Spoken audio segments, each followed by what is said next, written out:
Hey, good evening and welcome everybody. It's Ukraine update here on the Shills. And I mean, what can I say? It's a year. It's a year looking back on the invasion of a sovereign country, Ukraine, by Vladimir Putin and his evil orc screwball fucks. And it's still going on. Hostomol, big word right now, right? So, without any fanfare or anything, we're gonna turn over to our operator Starsky here, and just have a thought on where do we even start right now. What do you think, Starsky? I have no idea, buddy. I had like 50 interviews about Hostomol during this month, and I'm going crazy. Yeah, you must be lost in it all right now. Just overtalked it and overlived it. Kind of. I haven't decided to make a separate stream on my channel dedicated to Hostomol. I made it a couple of days ago. Yeah, but today I was watching some videos made by Russians, and rethinking different stuff.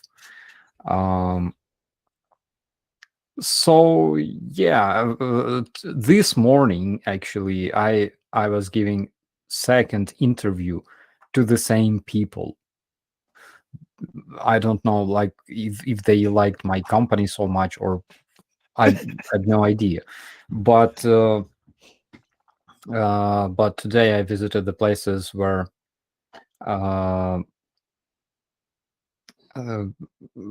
our guys were taking fight against Russian paratroopers, and I don't walk in that area a lot, but I try to reimagine what were they feeling that day, and I looked at our barracks, and I remembered that Mi-24 that was flying over my head and disappearing like behind that barracks. Tried to refresh my memories. Yeah, it was a crazy day. It was a crazy freaking day. Indeed. I was thinking about it pre-stream. It's kind of an odd day for me. I got a couple things going in the background at the same time, but there's just been so many happenings and moments of like to even just focus on one thing as a start on looking back. I thought it would be more that we would just kind of, along with the viewers' help, just kind of chat about it the way we chat about things, never mind some structure. I know Claire's got some good stuff as well, but I mean, just kind of weighs on your head to the point where it's almost hard to even get looking into it, Oh man. Let's see here. Claire, we probably should turn to you right now just because, some of the things you brought up might actually give us a tad of direction that maybe we could use on the not so easy topic. Well, it's not such an easy topic because, it's been a whole year and a lot has happened. And when you go back over the review, as, I don't want to take anything from Starsky. He lived it. I'm just reading it.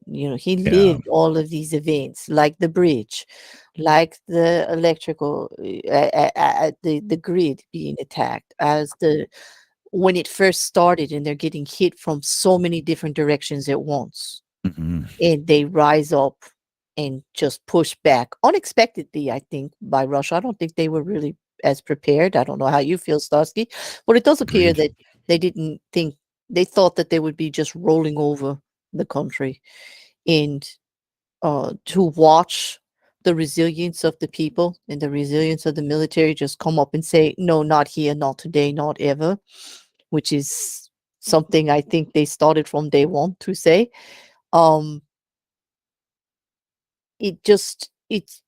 It's hard to actually wrap around it if you haven't been living it. We kind of get a feel for it vicariously through what Operator Starsky brings to us every week. So we've been following it like all along. But unless you're actually there, I would not be so presumptuous to say I actually know how hard or the accomplishments or the defeats of that year.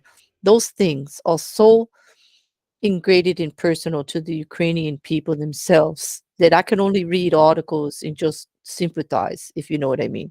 So I don't want anybody to think that like I know what any of that was like. I absolutely do not.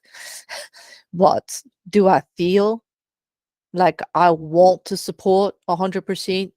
I got to tell you that after everything I read over the last week, I wish there was 5,000% before. I wish I was able to do 1,000% before, because it only emboldened me more to speak more on it and to support Operator Starsky and everything that the Ukrainian people are going to do even more, to watch that resilience, to watch that pushback, to watch the underhandedness of the other side, to unfortunately watch them get judged for how they're handling it, which I think is an abomination. How dare you?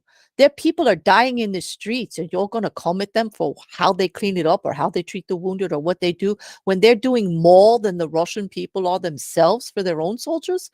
How dare they? That upset me. I can understand what they have to deal with.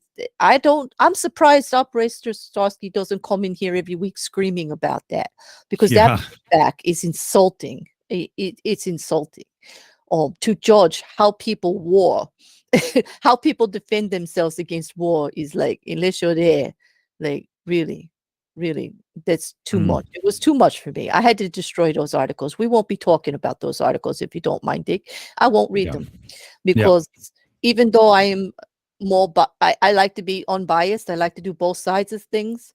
When it comes to the Ukraine war, there is only one side as far as I'm concerned, and it's the only one I'll speak on. Agreed there. Okay, so I just wanted that out there right away. If you're looking for the bear to be her usual, let's just talk about the whole subject all the way around, I won't do it. I just can't. Sorry.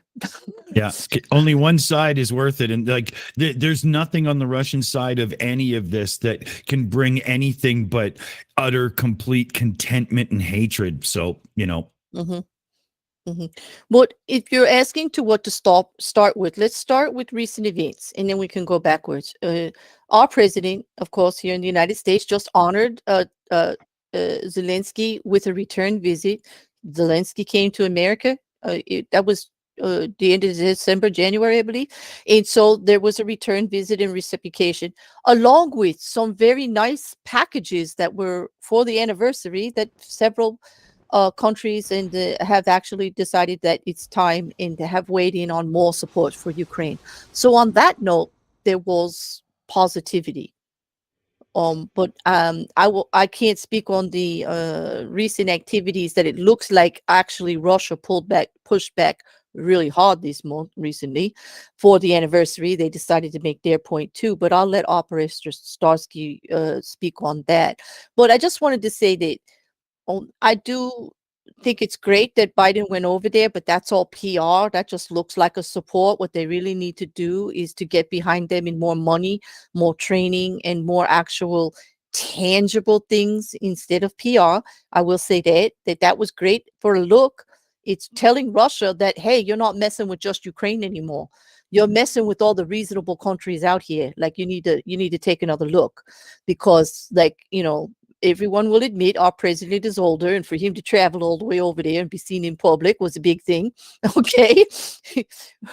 And I know that's a little snarky remark, but like, I support him. Don't get me wrong. I support our president, but that's a big deal for him to go out of the country. Okay. It is a big deal for him to make that effort.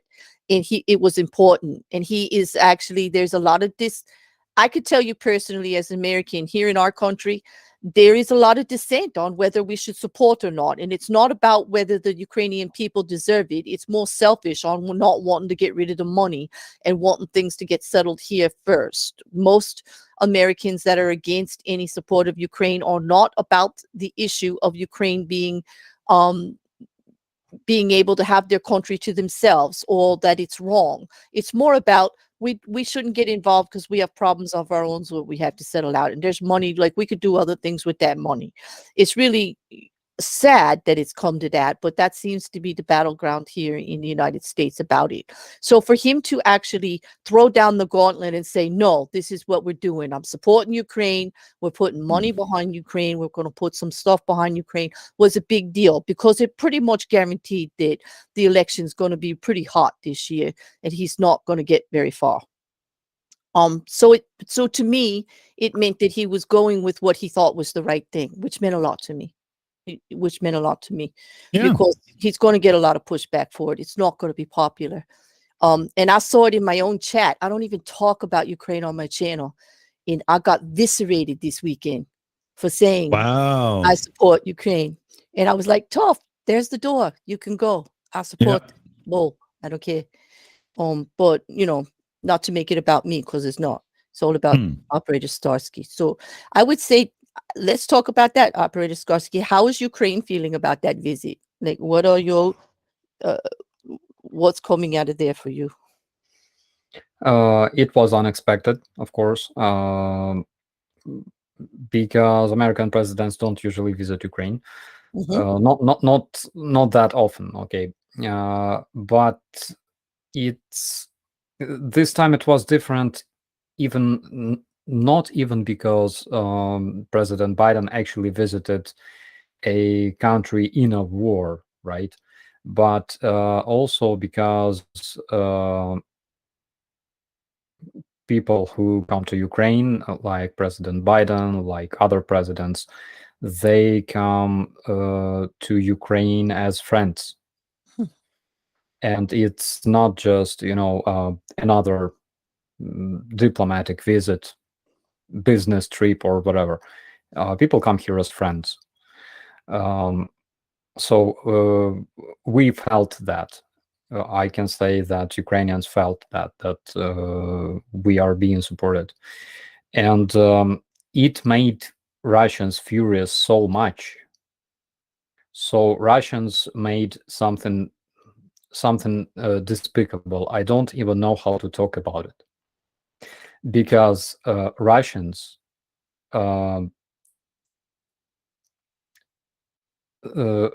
they forbid President Biden from visiting beautiful city of Penza.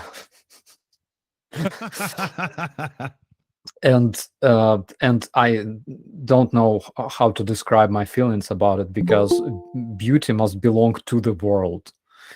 And I'm sure that President Biden probably planned his vacation with his family in the beautiful city of Penza, and now it's all ruined. Heartless bastards. Heartless bastard. This is what I love about you. You take something like so just dripping with snark. You're just the best at it. Like, my God. Yeah, that Monty Python dry delivery. I love it. I was going to have to mute. I was losing myself over here. But, yeah. Well, here, let me do a couple of super chat shout outs. We'll introduce our latecomer here. Very welcome latecomer. So let me hit the trigger button here. We've got Ink Boy, who donated €2 through super chat. Guess who collected funds for 14 radars today? Good on you, Ink Boy. Oh, yeah, right on. Awesome. So big shout out to you. Awesome. Thank you.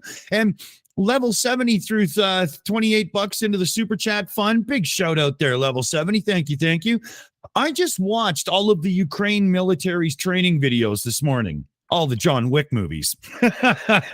Ukrainian soldiers are so badass. I'm convinced Ukraine will win this war this year. Slava Ukraini.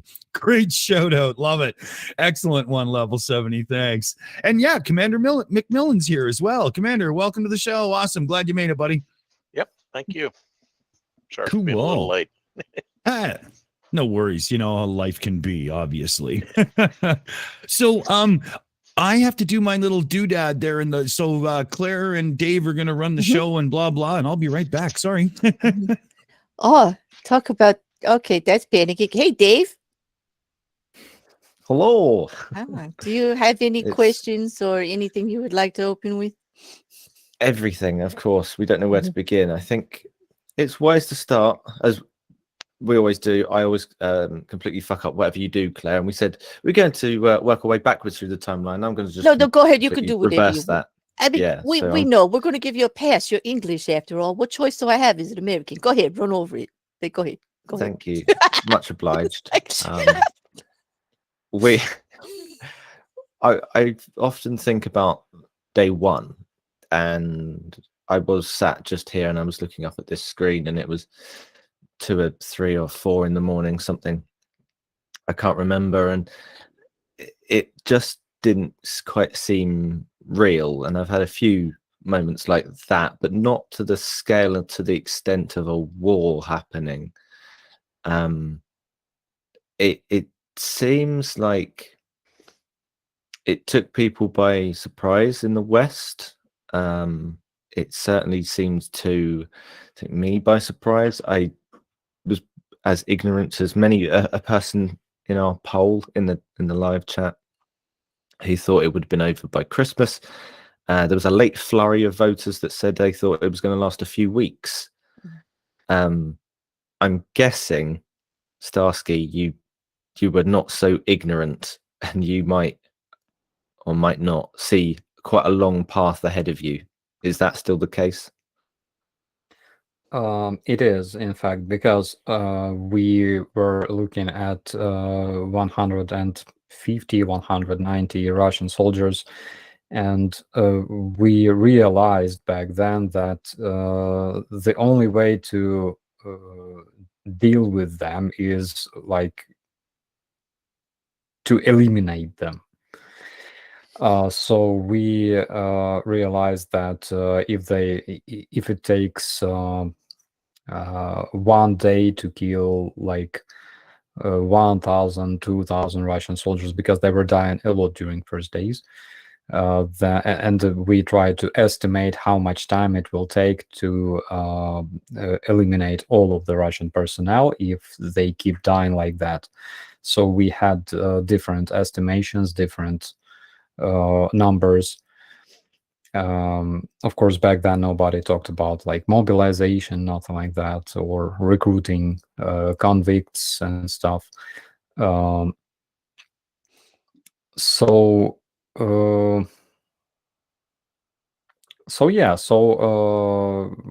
we, of course, we expected that this war was gonna end tomorrow, right? But realistically, we knew that it was gonna take some time. And currently we're trying to understand the same, because Russians brought 300, 500, whatever, 1,000 men to the front lines. They can bring more, of course. Currently, they're trying to shift from the blitzkrieg, so-called, to long extended warfare, that will take years. And because Ukraine has less resources and physically we have less people, then they expect that eventually they will grind us. Maybe it will take years and years, but eventually they will do this, because they don't care what Ukrainians consider poverty, suffering, and tragedy. That's a normal life in Russia. That's a kind of life that they got used to, and they don't care. That's why we have to learn how to eliminate them more efficiently. So currently we are forming new assault brigades in the National Guard of Ukraine and Armed Forces of Ukraine, as well as police special forces. And we have to learn how to eliminate more, because we have no other choice. The difference between Russians and us is that they are brought here. It's not like they volunteered to go to the front lines. They were recruited or mobilized and brought here forcefully, and they die for nothing. We have a reason to die for. That's right. So that's why we are fighting, and that's why As- we will put all our efforts into surviving. Because the heart. life is something we are fighting for. Yeah, you're fighting for your country in every shape and form that entails, freedoms, national identity, and so on. Right. The heart that a Ukrainian defends his country with must make each one of your soldiers worth a good 5 of the morons that are being thrown at you right now on the other side. You know, just a bunch of untrained idiots. Here's a gun. Go and, die for us. Thanks. Oh, on that, since we want to start right back at the beginning and kind of like to where it is right now, let's not forget that the whole thing was about Kiev not joining NATO, not having a voice, trying to keep Ukraine in the Russian sphere of influence as not independent. Okay. And then to insult them by saying in a national speech when they go to demilitarize them that it's going to be because they have to denazi the nation, a nation run by a man whose own family was killed in the Holocaust, is apprehensible to twist all of that. Like let's like forget that they tried to strip them of their identity from day one and try to let everybody know they're not who they really are. Just put that other mask on them. That was horrifying. I can't imagine that actually did more. I think Starsky could speak more on it, but I think that did more for Ukrainian people getting upset and just pushing back. Like, you don't even know who we are. And you're actually just trying to come at us like you're misrepresenting us terribly out there, and we're not having it anymore. That's what it looked like to all of us, anyway. Yes. Go ahead, I think something that needs to be considered is this whole idea of Ukraine was going to join NATO is propaganda. It's complete BS. The Budapest Accords had already addressed that issue, and they were going to be on their own. Whether they aligned economically or politically with the West was not covered by that. The point here is that there was no chance they were going to join NATO and thereby put Russia under a presumed threat that NATO would now have a much closer access to key cities inside Russia. But the stupidity here is really evident, because by doing what they did, by conducting this, unjustified attack, they're effectively forcing Ukraine to align with NATO. And I'm sure as soon as the fighting's over, they will seek membership with Ukraine, with NATO, because it's the only way to guarantee their security. So, in effect, it became a self-fulfilling prophecy based on Putin's stupidity and misreading of the strategic situation. That does sound really good to say too, doesn't it? Sorry there, Starsky, go for it. Yeah, for almost 20 years of our independence since 1991, we never had enough people that would like Ukraine to join NATO. I mean, our population. We never had majority of our population willing to be a NATO country. So in 2013, right before the Revolution of Dignity, the number of people who supported the idea of joining NATO was 18% of the whole population of Ukraine. Wow. And I am shocked by that. Yeah, that doesn't sound threatening at all. Like, that doesn't sound threatening to Russia at all. 13. 18%. Currently, this number is around 86% of people who support this idea. Well done, Putin. Well, it extends beyond Ukraine. I mean, if you go back 5 years, 10 years, nobody in their right mind would have imagined Finland and Sweden wanting to join NATO. I mean, and look how quickly that transition was made based on this one stupid attack. It's like the guy has no understanding of strategy. Yeah, there's a complete 100% educated argument to be made that what Putler has done is strengthen NATO in a way that was everything he didn't want. Like it's really the dummy play. It's unfortunate that it had to be at the expense of a war with Ukraine, though. That's I'm going to jump in here, everybody. I've got a few shout outs to do and whatnot. And if I don't get them in soon, I'm going to be at a point where they're built up too much. So, let's see here. First, we start with Ohm. Ohm gifted out a membership. Big thanks, Ohm. I got to do a joke. If you know the movie, you'll know why I'm saying it. But the Ohm have come, and there's nothing we can do about it. See if you know the movie. Ohm gifted a membership off to Felicia Angel Flock. So that's cool. Awesome. And then, yeah, we had another one. We had a Elvin Archer gifted a membership out, and Elvin Archer gifted it to Hobby Time. Cool. Welcome to the family, Hobby Time and Felicia Angel Flock. And then we had 1170 came in with a $14 donation through Super Chat. Starsky, were you surprised the Russians did not launch a massive attack on the anniversary of the war? The Russians are usually all about this symbolism. Do you think they are running out of steam? I think they can launch it tonight. The reason why they didn't do that was there are two reasons, actually. First of all, they are trying to save their missiles already because they don't have a lot of those. They have approximately 30 hypersonic missiles, and they cannot produce more because of sanctions. Also, we have information that they lack Iranian drones. But at the same time, of course, they can collect enough missiles for probably 2-3 more massive missile strikes.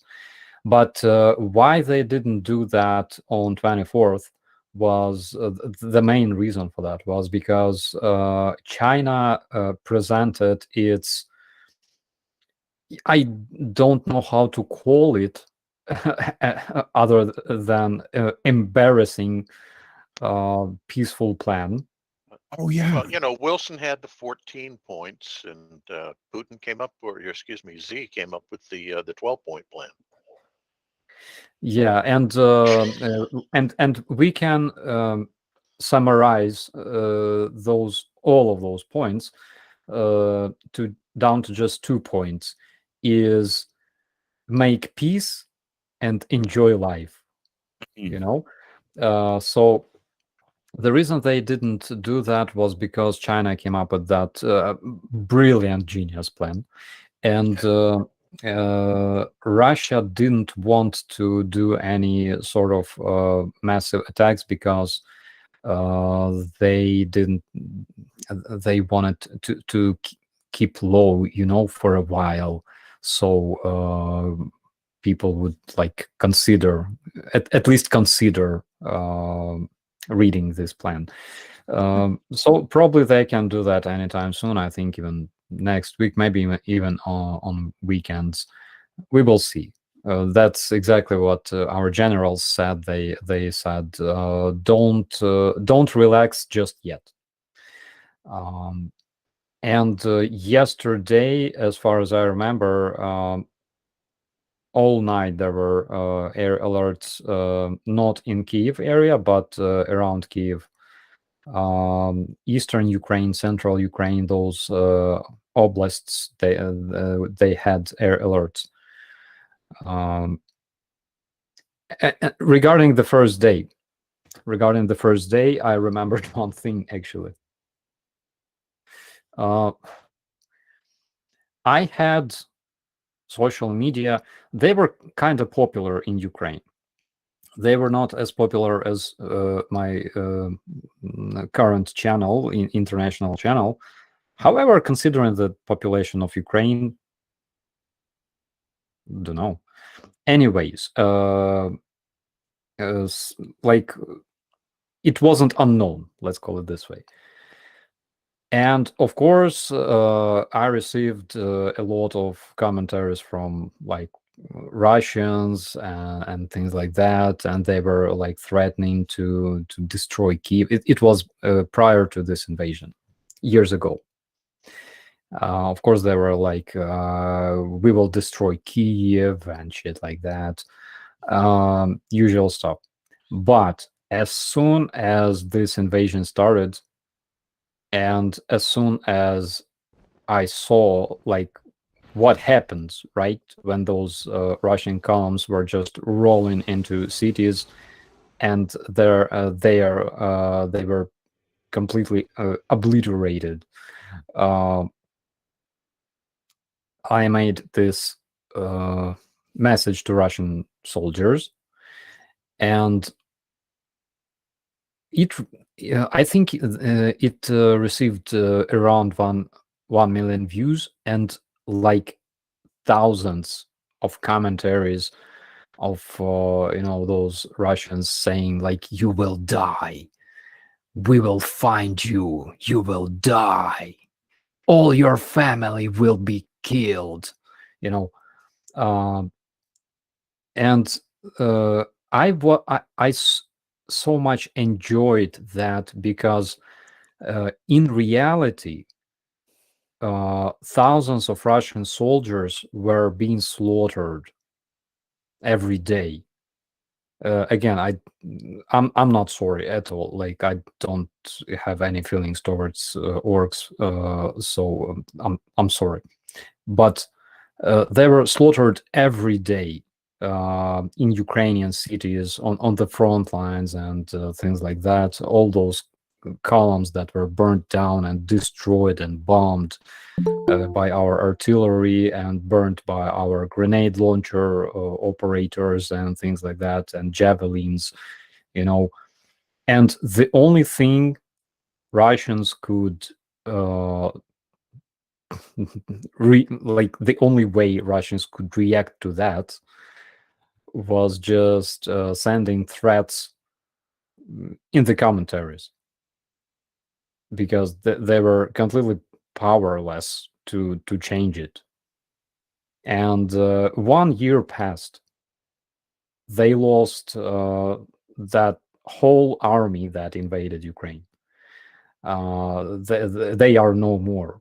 And there's even more orcs that were wounded as well as killed, in addition to that army. And this stuff continues. And I can say that probably we are doing everything right. Oh, but another thing that that was amazing, was that eventually those Russian commentators, they were joined by other commentators from other countries, and it was so amazing. I started receiving same messages like, "All your family will die," but in English language. Yeah. So it's a different experience, but same feelings. Yeah. I got a couple of more supers. I think most of them are directed towards yourself here, Starsky. So let's do the next one here. Royal Castriata. I think I got that at least close. Now there's an issue on this one, so I'm going to have to try to figure out the word, but I think in context, it's pretty clear. Hey, Starsky. This is a $20 super chat, by the way. Thanks, Royal. Big thanks. Hey, Starsky, my cousin, Albanian national, has been finding, this is the trick word, I think it's more like hiding or fighting, in Bakhmut for a few months now, and we haven't heard from him in 6 weeks. Is there anywhere we can find any information? We're quite worried here. That's a big shout there, Royal. I hope this comes good on you, or comes good for you. So first of all, internet in Bakhmut is very, very bad. Basically, it doesn't exist. And on the other hand, people that are fighting in Bakhmut, I talk on behalf of my guys that are there at this point. They are very, very busy and tired as hell.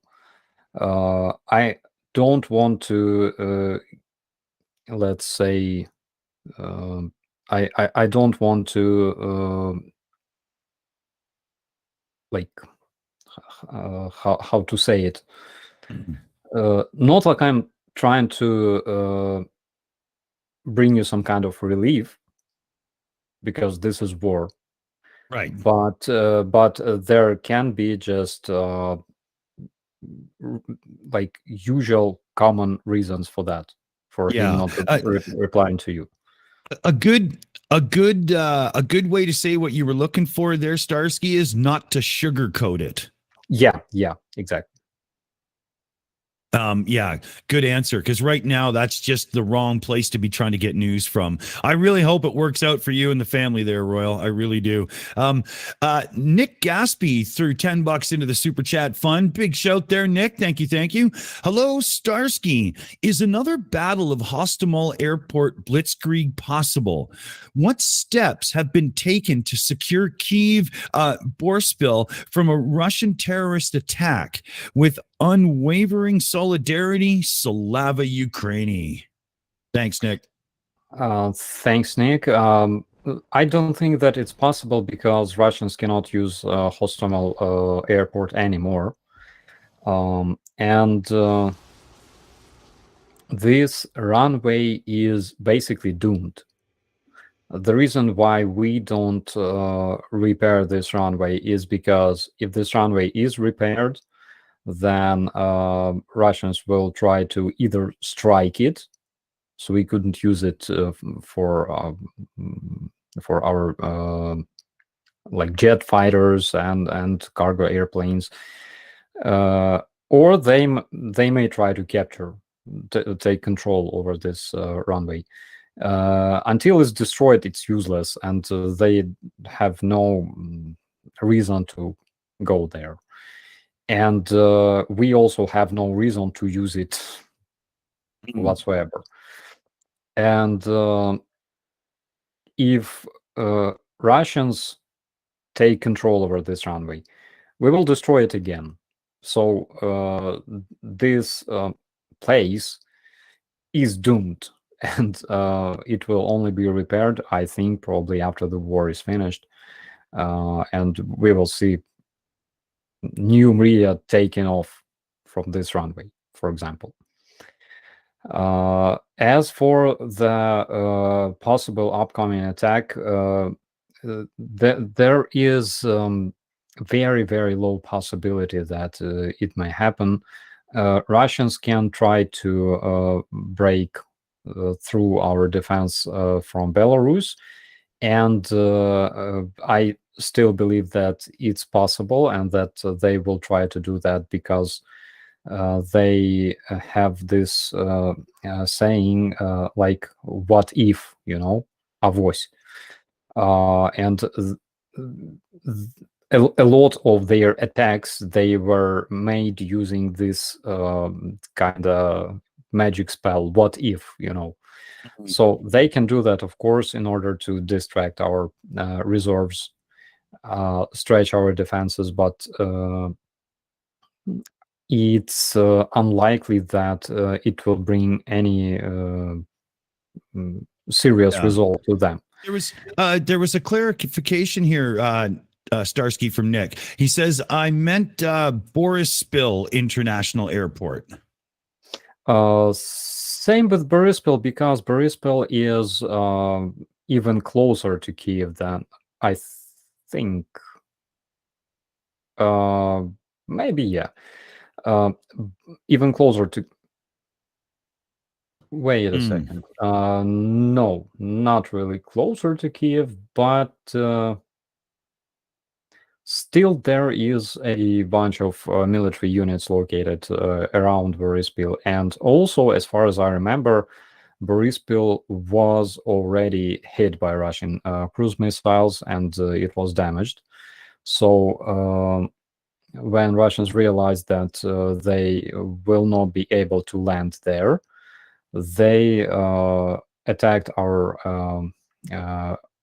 airports, airfields with their cruise missiles. They spent quite a few of those because those airfields could be used by our attack aircraft and our Bayraktars, for example. So it's unlikely that they will try to invade Boryspil, as well as Juliana. They need to bring like 100,000 men to Kiev if they want to capture it, because Kiev is a very, very big city, full of armed, angry Ukrainians. Currently, a lot of angry men here have like firearms and grenades and Molotov cocktails, and if they try to take Kiev once again, they will all die.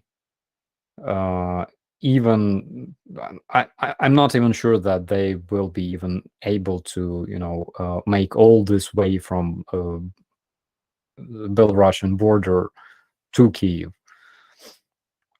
They will all die 100%. Belarus has something like 30,000 men in their armed forces. Belarus is not like a really big country with like huge population. They have something like 35,000 men, and 35,000 men, it's not a big number of people. Even joined with Russians, that will be not enough to take capital city.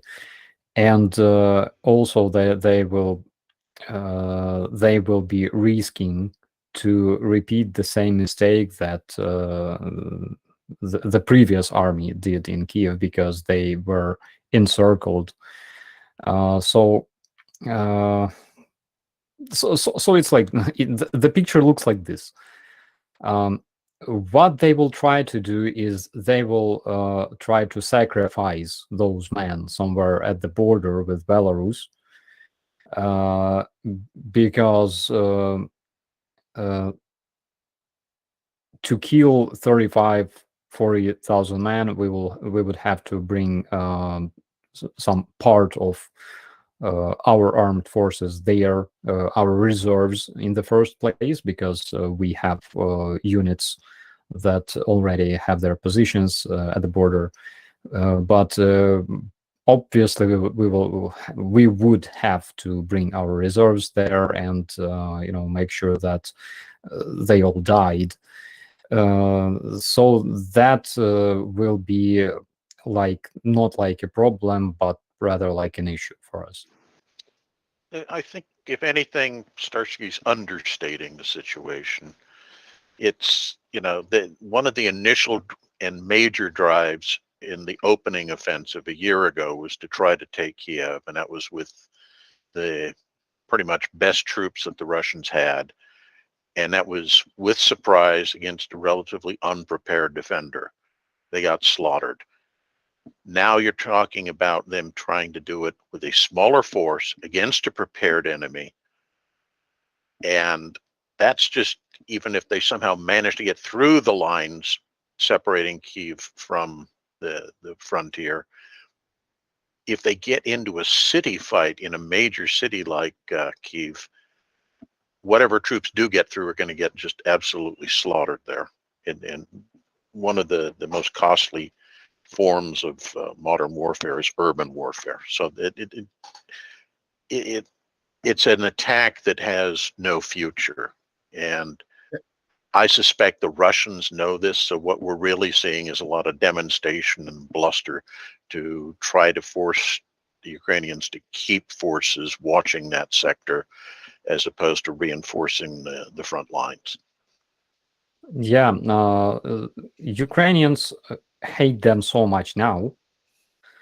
So if Russians even manage to penetrate deeper into Kiev, they will learn what Russian genocide is. I can promise that. Mm. But the reality is, Commander is absolutely right. Currently, Ukrainian army has some incredible knowledge and experience, right? And let alone sophisticated weaponry that is aimed at the Belarusian border 24/7. And the Russians are down to bottom of the barrel for their own troops. Is that correct? Sorry? The Russians are down to the bottom of the barrel for their own troops. All the good troops are gone. They're now scraping the bottom of throwing people who've never even held a weapon at it. Yes, this is true as well. Again, the reason why they are dying so much every day is because their troops are not motivated. They don't understand the reason why they are dying there. They don't have even those scarce supplies that previous army had 1 year ago. And of course, they don't have as much experience as those guys had, because 2021, I think even 2020, if 2021 Russians were training at the territory of Belarus. Early 2021. I remember that because it was cold, it was like spring, and that's when they were started training there I think for the first time.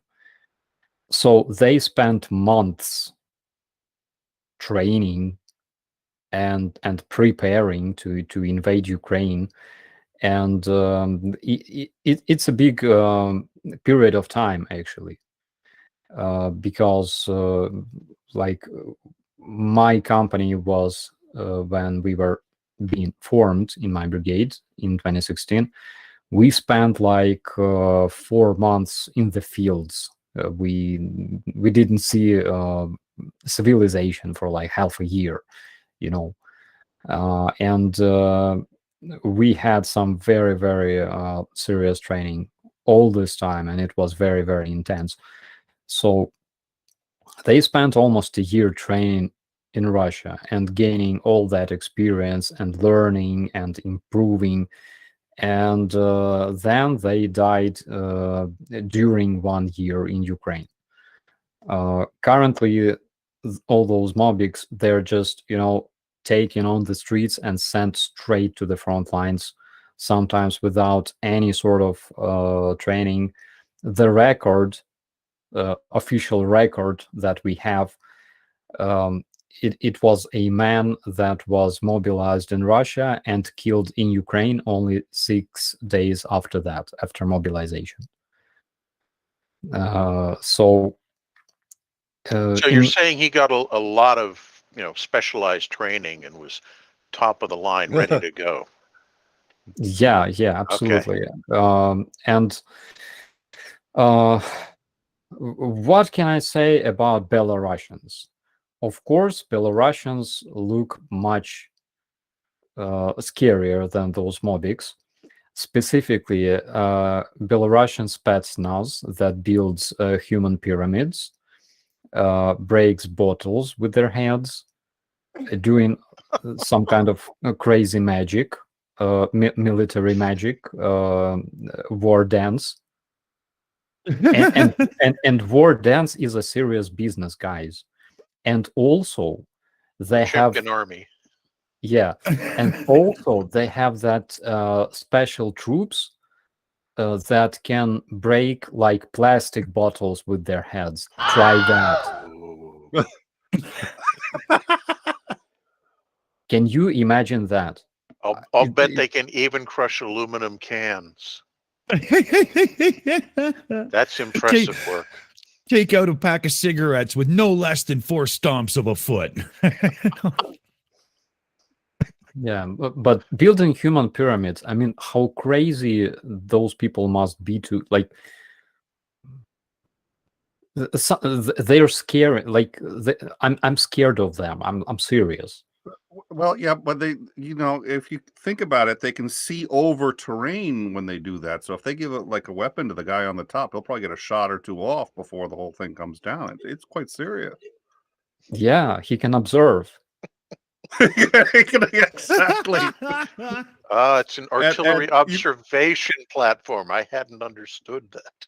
Foolish me. And you can only see it from what, like 20 kilometers away. I mean, it's you know, he's. Yeah, and you remember, you probably saw those recent videos where like Ukrainian soldiers at the border with Belarus, they were like, Yeah. you know, Belarusians probably they feel very insulted because of that, and they were like, we will come and kill you for that. Okay, I'm going to jump in to get caught up on a few more super chats. And what we're going to do is the 2-minute rule, because they keep building up and we're not getting through them quick enough. And we haven't even gotten to viewer questions or anything, right? So every time there's a question asked in a super chat, you got the 2-minute timer on you. Here we go. It doesn't matter who's answering either. So the Elmings donated €5 into the super chat fund. Thank you there, the Elmings. Finns weren't interested in NATO before the war, but look at us now. No doubt, man, no doubt. Absolutely. So that was a quick one. We're gaining on them here. We've got Royal Castriata, who came in with another $20 super chat. Big thanks there, Royal. And this is in reference to the earlier one. He was fighting in Bakhmut, and all his social media and contacts stopped about 6 weeks ago. He's got a couple of small kids, and we are worried sick. And I can imagine you are, especially the kids. I can only imagine what they're going through. But yeah, like Starsky was saying there, for sure, there's a lot of communication issues right now. And anybody in the wrong place is going to be out of communication for a while. I'm not saying panic or don't panic, but I don't think it's time to panic until you know to. I know it's a hard thing to do, but you know, I hope everybody's okay there for you. I really do. Eric Heiss came in with a $10 super chat. Let me click the button there for Fluffy the Dragon. Starsky, I've seen footage of frontline trenches pinned down by enemy fire. Why not build a tunnel system where troops can cross fire to surprise? Slava Ukraini, UA. I think he's going like with the Viet Cong type situation there, but I'll leave it to the experts because I'm not one. Let's say you cannot do that a lot on the front lines. In order to dig those underground holes, tunnels, that would require some specific technology as well. Also, trenches have different purpose. You use trenches in order to avoid shells, and in order to be able to shoot at different directions. Usually you have like specific sectors in your trench, but trench lets you open fire in basically multiple directions. Inside of a tunnel, you don't have such opportunity, and if you put a lot of men into a single tunnel, this tunnel has all chances to turn into a mass grave for those men. Trenches, even though they can be shelled, but they are much more safer than a tunnel in some cases. So that's the reason why we don't do Viet Cong style warfare. Right. Makes sense. You know, it really does, because all it takes is for them to catch on to one, collapse it in, boom, that's a big win, right? We had Martin Lefebvre. Typically, tunneling is a very specialized thing, and you need people who are specially trained for it and specially equipped. You need an engineering section to be able to do it effectively. Right. That would make sense. We got Martin Lefebvre came in with a $5 super chat as well. Thank you, Martin. Thank you. Thank you. Starsky, you say dead or injured Ruskies are improved. Well, when they get Himard, dismembered and burned, are they fully upgraded? Slava Ukraini. Yeah, Come on, they man. become perfect. They become perfect. I love it. That's a good one. So yeah, we were gonna switch it around to Claire because she's got a little somewhere to steer us for sure. Well, I Yeah, did. and friends, I'll be back in 2 seconds. I gotta pee. Okay. Cool. Okay. Well, then, just for steering purposes, that so many things that happen during the year, but I think many of us could speak on it. Could I just ask, like perhaps Nick or Commander McMahon, and even Dave and Commander and Dick, what one thing over the last year stuck out to you the most? What do you remember the most from all the coverage that we've seen from all the different countries we're from? Could I start with you? I hear the groaning. I'll start with you, Nick. I know you're ready. I was trying to think. Somebody had asked me the same question yesterday, and I felt like I had an answer, and now I don't. What struck me the most? I think it's been one thing dovetails into two, which is the way the Ukrainians have been undeterred by absolutely anything.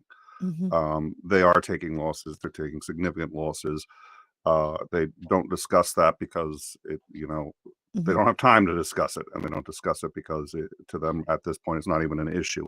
The whole country is in jeopardy. So anything short of 100% losses of everybody, they're going to keep going, and that's, I think, something you see sort of you see reasonably common, but in people who are defending their homes. But this is one of those where it's sort of like, Ukraine is not going to stop. Putin's going to have to either kill every single one of them, or they're going to win. And I think that's been very inspiring to see. It's also kind of tough because we're like, okay, this is the caliber of people now who are suffering just about as much as anybody on the planet. And the other thing that's been the other side of that is just how ignorant the Russian soldiers are of what they're doing, of why they're there, and how much Putin really doesn't care is also just genuinely shocking. So on both sides of the spectrum, I think that's what's been most surprising, is the attitude of each side, and again, inspiring on the Ukrainian side and bewildering on the Russian. Well, thank you. On that, I'm going to turn it over to Dave to answer that question, and then perhaps bring some questions from the chat that we have building up in the back. Solidarity, mainly. Absolutely. The response has been wonderful. It's very surprising to hear certain pockets of disagreement, but mostly the international community has all said the same thing, and that is vindicated in the form of various UN votes that are still going on every week. I think Starsky posted one the other day. Only 7 countries were against, and they were like North Korea. They were the best countries in the world, the most developed ones. The countries that respect freedom of speech and have all kinds of, people values. Eritrea. Like well, the one flabbergasted me was Iran not voting in favor of it. It's like, if you can't get the Iranians who are supplying you with weapons to vote in your favor, it speaks volumes about how little anybody respects you. And one of the recent news that we received from the White House was that actually there are evidence that Iran supplied Russia with tank and artillery shells. Yeah. And yet they didn't in the UN, they wouldn't vote for them. Well, there you go. Mm. I think that's what Well, surprises if you're me the not getting most. paid to, Yeah. do The public vote, face. why would you vote in their favor? Exactly. It's amazing how PR and the public face is actually influencing more. And I know Nick thinks that's naive of me because politics and public relations, they're like, twins. I know they're the same person, just wearing a different mask. I get it. But but I see it more and more than I used to. I see it so much more evident, And I have to say, the biggest thing for me is the way Starsky can deliver those lines with a straight face, with the snark just dripping right off him like that. And I'm just like trying to hold back from a big guffaw every time he does it. That's amazing. That's true art there. Thank you, Starsky. Like, only 6. I mean, that resonates. Only 6. Yeah. Yeah, but One thing, imagine those losers supporting Russian terrorism. Mhm. Like Yeah. your closest allies are North Korea and Iran. And those are such supportive nations. Like, they're always got the back of other people, don't they? Yuck. No, And but they don't. what That was terri- sarcasm. what terrifies me, and this is just, I mean, this is a personal thing. It's not about what terrifies me. It kind of the most is the number of Americans who don't see the problem with that. 20 Uh-huh. years ago, if we had said these are the people that are being supported by Iran and North Korea, would all have been like, oh, there's something wrong. There's big alarm bells everywhere. Now since Trump, it's sort of like, and Yeah. Like, so what? so Mhm. Kim Jong-un is like, he's a guy you want to have a beer with. I don't get it. It's holy, and it's terrifying because it's like, this is my country, and this is my country where they're not recognizing, and the fact that there's any question as to whether who's supporting what side and why. It's like, guys, get it the fuck together, or the Americans were supposed to be better than this. So far, we've been holding on and doing it right, but I'm like, this is important.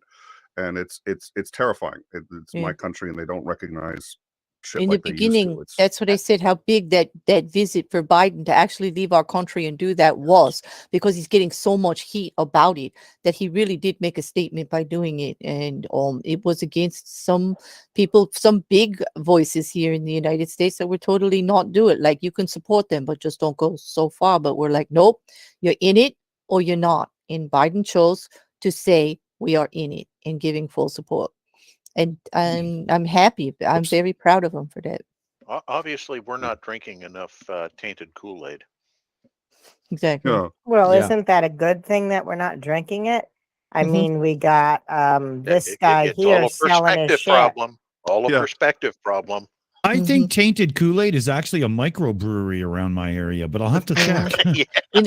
Yeah, I think Dave should go look and see if there's a question back there about tainted Kool-Aid for us. What do you think, Dave? Don't drink the Kool-Aid. Don't drink the Kool-Aid. This is who it's from. You Here, know, hold on. I got a realized sound this- effect for that. Only the finest Kool-Aid. Thank you, Dick. Yeah. You know what Yeah. I just realized as well?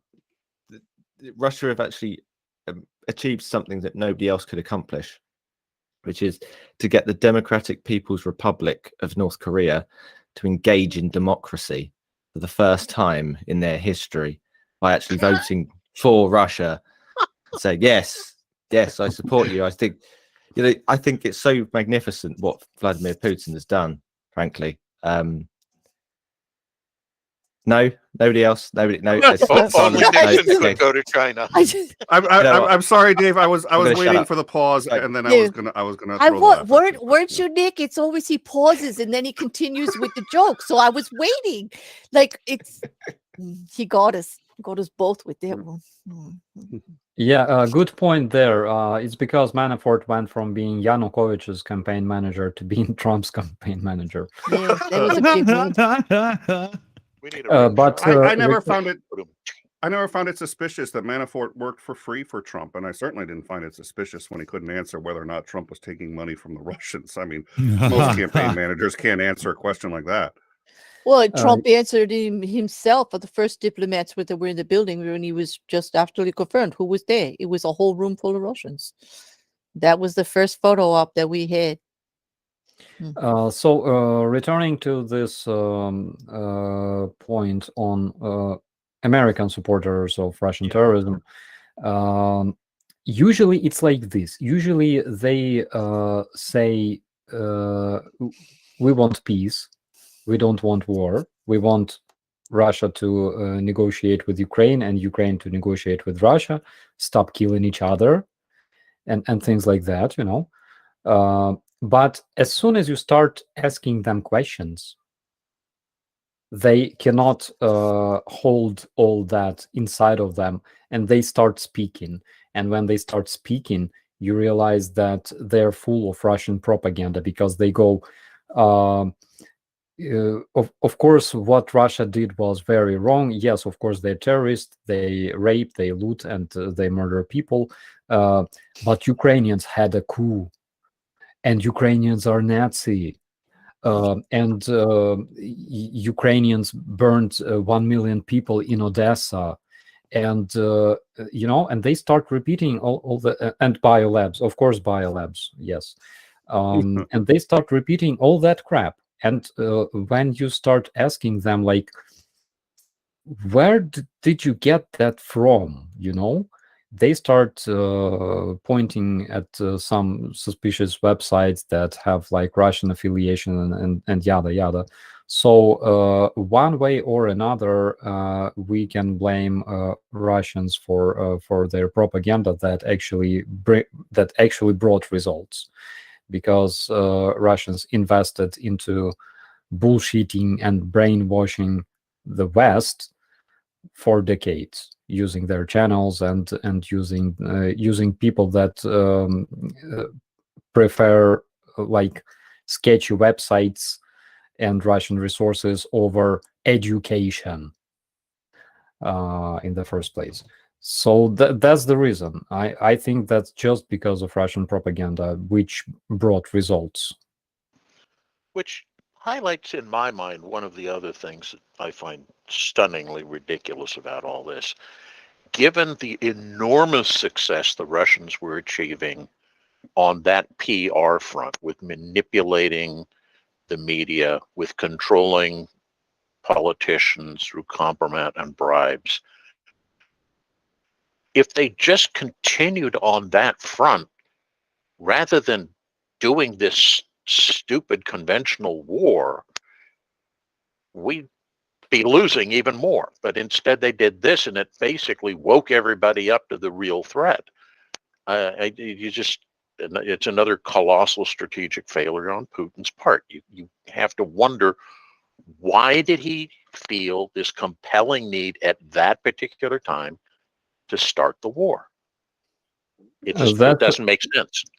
That's exactly my thoughts, Commander, because the thing that I was afraid most was not the full-scale invasion. It was, imagine Russians just investing all that crazy amount of money that they invested into the war machine. Imagine investing that into movies, music videos, into parties, like political parties, opinion makers, and things like that. And in just 10 years, you would have all the world fighting against each other, all the parties like fighting against each other, numerous like civil wars inside Europe, and things like that. That could be completely possible given the potential that Russia had in terms of informational warfare. The reason they failed, though, is Starsky, one second, because this is perfect timing. Blue Neptune in the chat says, let's not coach Putin, let him say stupid. Sorry, go ahead.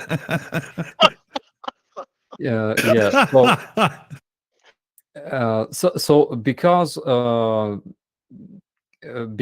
I know a bit about PR, I was graduated as a PR specialist. There is one thing that we, as PR professionals, we never do. we usually don't do PR for foreign clients. And those who does PR for foreign clients, they're freaking stupid. The reason for that is very simple. In order to understand the mentality of some specific society, not only society, but just nation, some separate nation, okay? You have to be born in this nation. You have to be part of this. Otherwise, all you know about it will be very, very limited. For example, at some point, I even thought about working, like years ago, years before the war, I thought about like going to Georgia, for example, and like work there in the PR field. And when I said this to my father, who is also a PR specialist, he said, like, what is the difference between like Abkhazians and Alans? And I was like, I don't know. And he said that's the reason why you should not go there. So the thing was, the point is Russians overestimate potential, let's say, because look at the Security Council of the United Nations. Even despite the fact that Russia does despicable things in Ukraine, they still cannot do anything with Russia inside of, within the Security Council. They cannot like get rid of them. They cannot cancel them. They cannot do anything, because Western people, they do everything right. They stick to the rules. And this is something that Russia likes to exploit a lot. Yeah, and they will go against the rules of engagement that are universally applied and so on and so forth anytime, and use it to their advantage because they're dirty, awful pieces of human shit. Absolutely. And then they will cry when cry that you're hurting me when the rules don't favor them or someone's breaking them in a way that's not beneficial to Russia. Don't hold yeah, back. exactly. Tell us how you really feel. I'm kind of known for that. Yeah. So the reason why they failed with the West was because, again, because we all project ourselves on other people, and they thought that they could reach the same result, and they failed. It's like Western mentality is a different mentality. That's why Russians will never be as successful as they want to be with their informational warfare directed against the West. That's the reason. That's why they overestimated their own potential, and that's why they overestimated, they had wrong opinion on Western countries. They thought that West would never stand with Ukraine. West would never interfere into this conflict. They thought that Ukraine would be like abandoned by the world, but it didn't happen, because again, protecting and defending people who are being attacked is something that we share, that something that we all share, right? In the civilized countries. I think most people understand that your country and your countrymen and so on are literally acting like a shield to the world against Putler right now, and it's a big deal that we all make sure we play our part. Damn straight. Yeah, that is also true. So this is the answer. It's very simple. They tried to use their knowledge, which is, again, it's a tremendous knowledge. Okay, yes, they have a lot of experience in propaganda and things like that, But the problem was that you cannot shape the mind of people abroad. You have different mentality. In the PR world, it works like this.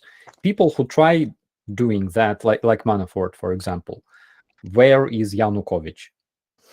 You know, so this is why PR specialists usually don't do that for foreign clients. They don't work abroad. They will fail.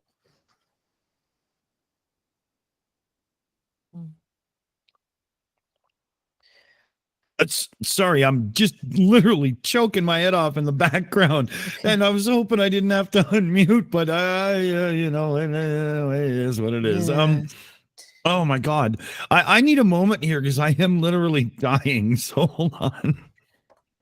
Yeah, as for the Fudge, on my way back a couple of minutes ago, I met Fudge, and because he was so adorable, I had to give him some belly rubs and a treat.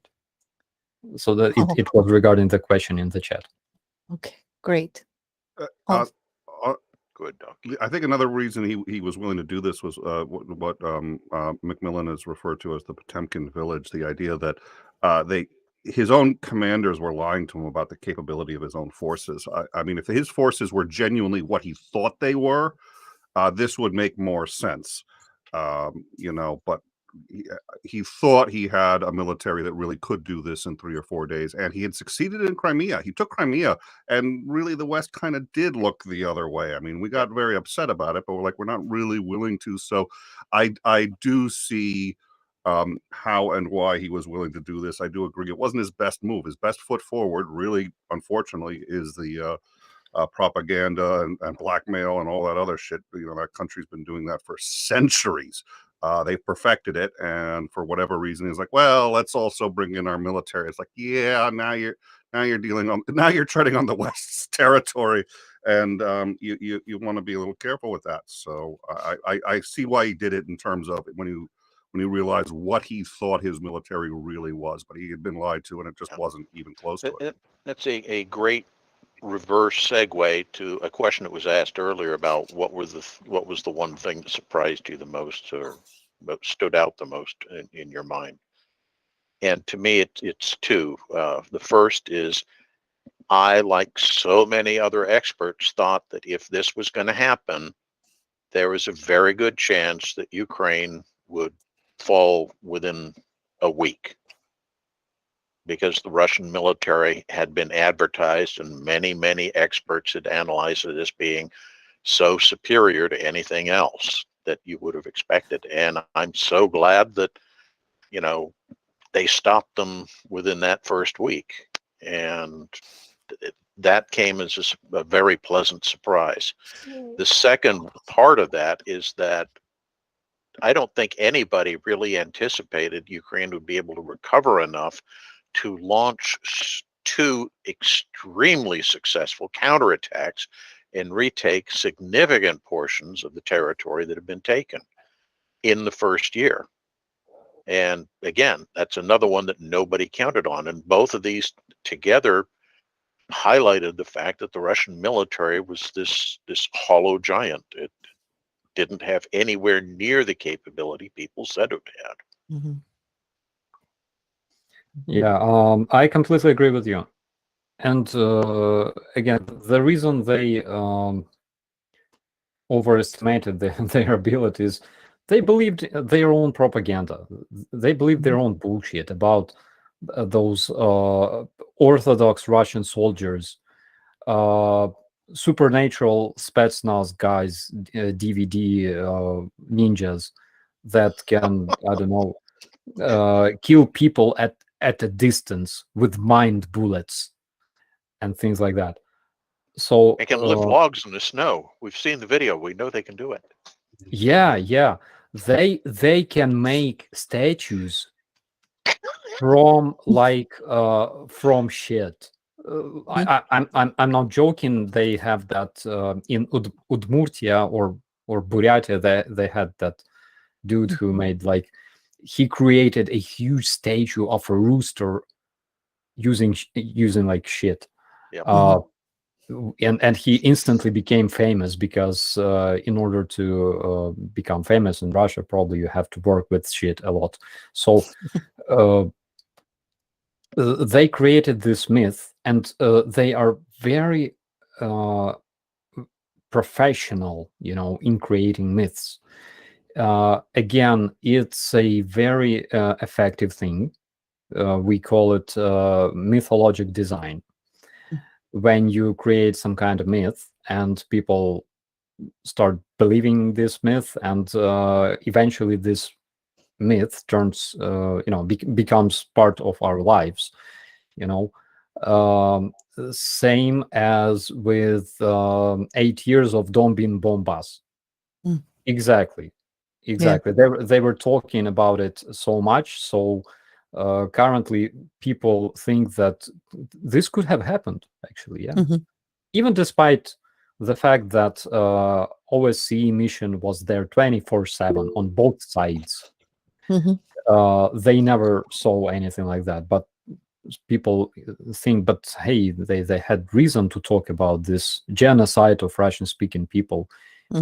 Again, for some reason, nobody cannot explain why Russian-speaking people in Donbass were genocided, right? But Russian-speaking people in Kyiv, Chernihiv, Sumy, Dnipro, Zaporizhia, Odessa, Mykolaiv, Kherson were not. Right. So, there's a lot of myths. But again, no matter how good your myth is, you cannot change Russian soldiers who absolutely have no supernatural abilities, other than drinking crazy amount of vodka and spirits and window cleaners and remaining alive. Not for long. Isn't that why they blow up whenever they smoke? Exactly. This is why, saying it like it's a bad thing. Yeah, because they have so much spirit inside of them, so it's very dangerous. You fart and you go off instantly. So that's the picture. Yeah, well, and I'd like to point out that the videos coming out of Ukraine are very different. They're not very glamorous. They don't look great, but they're of a guy who sees a landmine in a road, lights up a cigarette, picks up the landmine, and moves it. And he's walking with the landmine to get it out of the way. He's still smoking his cigarette. We've all seen that video. It was in the first week. And it's okay, those are the videos coming out of Ukraine. And I find that one far more impressive than all this, landmines are so inconvenient. Yes. Yeah, I have supernatural explanation for that. God simply hates orcs. Yeah, okay? That's all.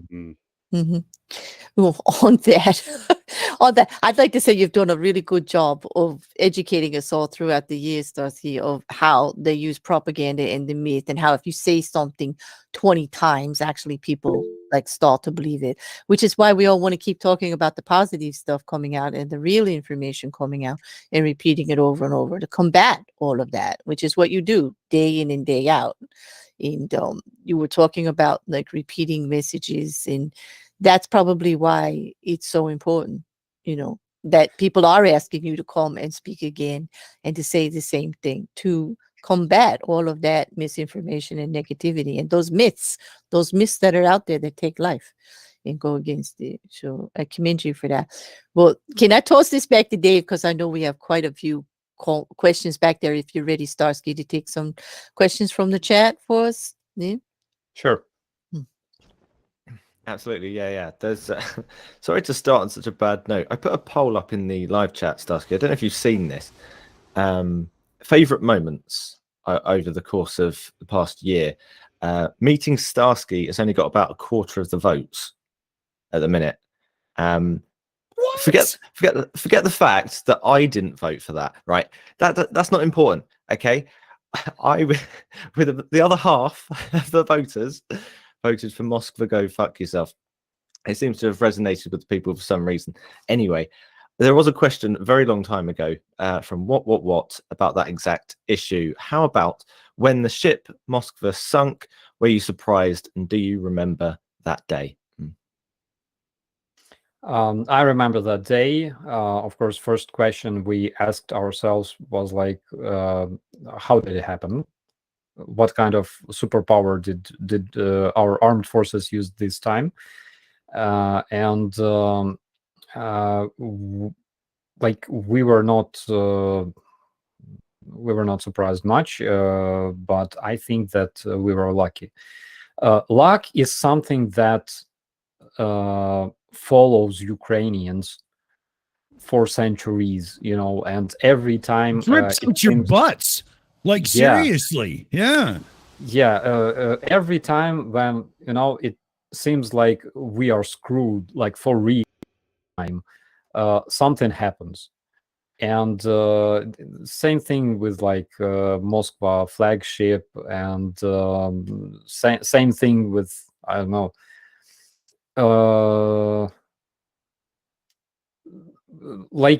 I remember final days of the Revolution of Dignity, for example, when like Ukrainians were protesters at the Maidan. They were squeezed by the police, and police was just pushing and shooting them, and people were so tired, but they kept like throwing those Molotovs and burning those tires and things like that. And then something happened, and policemen broke and retreated. Like there are different things. I cannot remember all of them already. I'm old. I have this dementia, But same thing with the Moscow flagship, because sometimes this luck appears to be actually just our enemy's stupidity. That's all. They decided to move closer to the shore, like 10 kilometers closer, and it gave us opportunity to use our Neptune missiles and hit Moscow flagship freaking twice. That's why it got destroyed. It performed negative surfacing, according to Russian media. I'm gonna disagree with you slightly on this one. It's not luck, from what I can tell, and I'll bet you I can convince Macmillan I'm right on this. It's patience. The Ukrainians are immensely fucking patient, and they wait for the opportunity, and that's when they go. And they'll take the losses, and they'll take. It's almost it reminds me of what was it? I wasn't thinking Rocky, but something like where they're just keep taking the hits until you've got the opportunity, and they'll do it, and they'll sit there patiently, and they'll take the hits, and then all of a sudden there's this counteroffensive, and you're like, where the hell did that come from? It wasn't luck. They waited, they saw it, and that's what sank the Moskva. It was they just said, we'll wait. We're not going to waste our missiles on a decent shot of success. We're going to wait until the opportunity's there. The Russians made a mistake. Boom. Yeah, and that's the reason why Ukrainians are such good boxers, actually, for the same reason. We are very, very patient, and we are waiting cunningly for a chance to strike, which is, I think, it's awesome. Boxing big in Ukraine, yeah, absolutely. I think it's a quote from Grant: "Never interrupt your enemy when he's making a mistake." Yeah, that is why. Absolutely. Yeah. Makes perfect sense. I have a wonderful question, because we've had so many questions over the past year, but there's one that just encapsulates everything right now, especially what you were saying pre-stream. Starsky from Alvin Archer. Starsky, great interview on Times Radio. What's the best and worst question a journalist has asked you? Love and hugs to you and Fooch.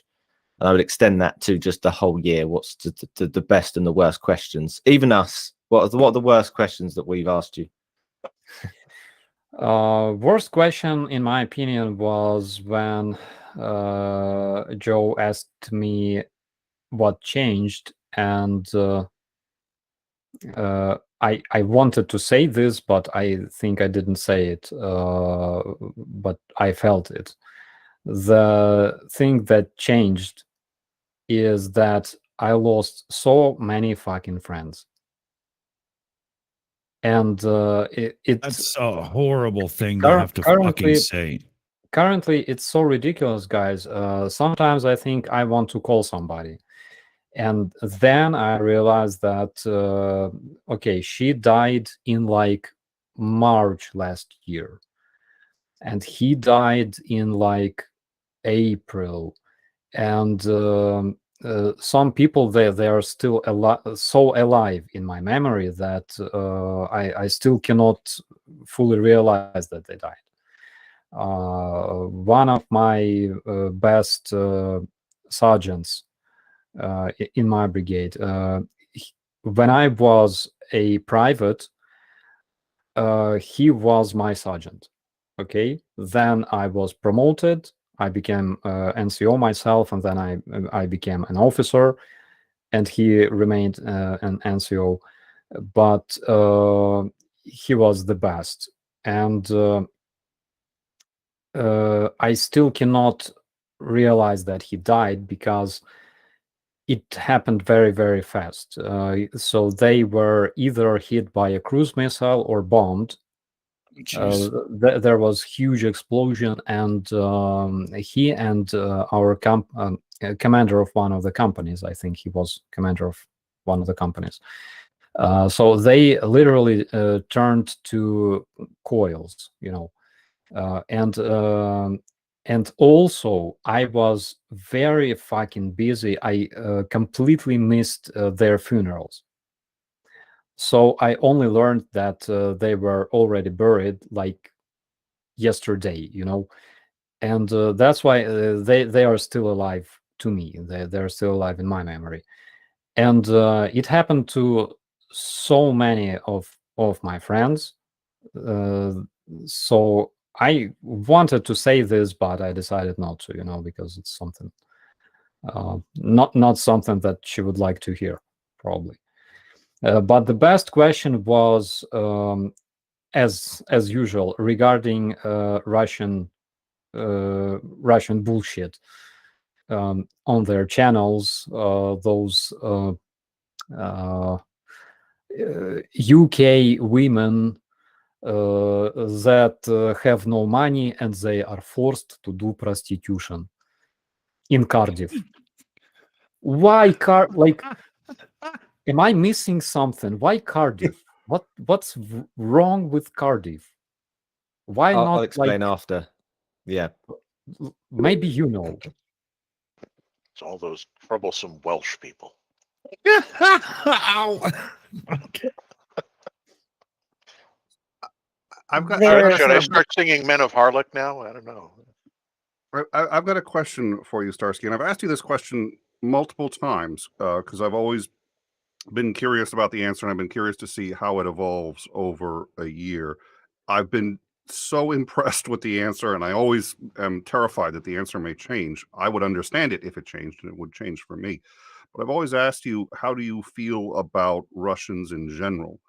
And what do you think about the Russian people? And that I can tell after all of this suffering, you're pissed, but you don't seem to harbor any real anger at you seem to view the people in Russia as oftentimes victims and or suffering under, and I know you wish they would do more to get out, but how do you, with all of these losses, not hate them and not basically hate everybody who is either sitting on the sidelines or not getting involved? Because you seem to be handling it very balanced for your set of circumstances, and I was curious how you do that. Life taught me that you cannot generalize people. You cannot say that all those people are wrong, or all those people suck. People are different, and there are different people in Russia as well. I'm not talking about their bloggers because they're completely useless and not interesting, and they don't speak because they're afraid. That's why they suck. You can quote me on that. But I'm writing it down. I've got this. We're gonna yeah. But there are people fighting in the International Legion for Ukraine, and those people came from Russia. And there are people in Russia that do those beautiful fireworks for us. And there are some people that help our refugees. Again, it doesn't justify the fact that majority of Russians, they are not people that I would love to see anytime soon, physically. When we talk about Russians, again, because I have this, after, my God, 9 years serving in the army, I have this sort of distortion of, perception. We can call it this way. Sometimes I don't know how to react to things. That's why I think, for example, how would people in Bucha react to Russians? And I think that people in Bucha deserve to think whatever they want to think about Russians. And I completely share their opinion. So that is my opinion. If you want to know my opinion about Russians, ask people in Bucha. I've just found you very balanced for somebody who you were running down a list of losses, of personal losses, and you handle it with as much grace and dignity as I've ever seen anyone do. So I have a chance. To enjoy and contribute into eliminating Russian personnel, because there is a way for us to retaliate, which is kill as many healthy Russian men who come to Ukraine as possible. And that's what we do. And basically, because we cannot do anything else, we will be eliminating a lot of them with great pleasure and excitement. It takes a lot of fortitude. I have to say the same as Nick. That is impressive. To fuel yourself with that and continuing how you're out here speaking about it, and yet not to the point where how you must personally be feeling. It's tainting the message. The message is still clear and straight and accurate. And we appreciate that and support you for it. Totally.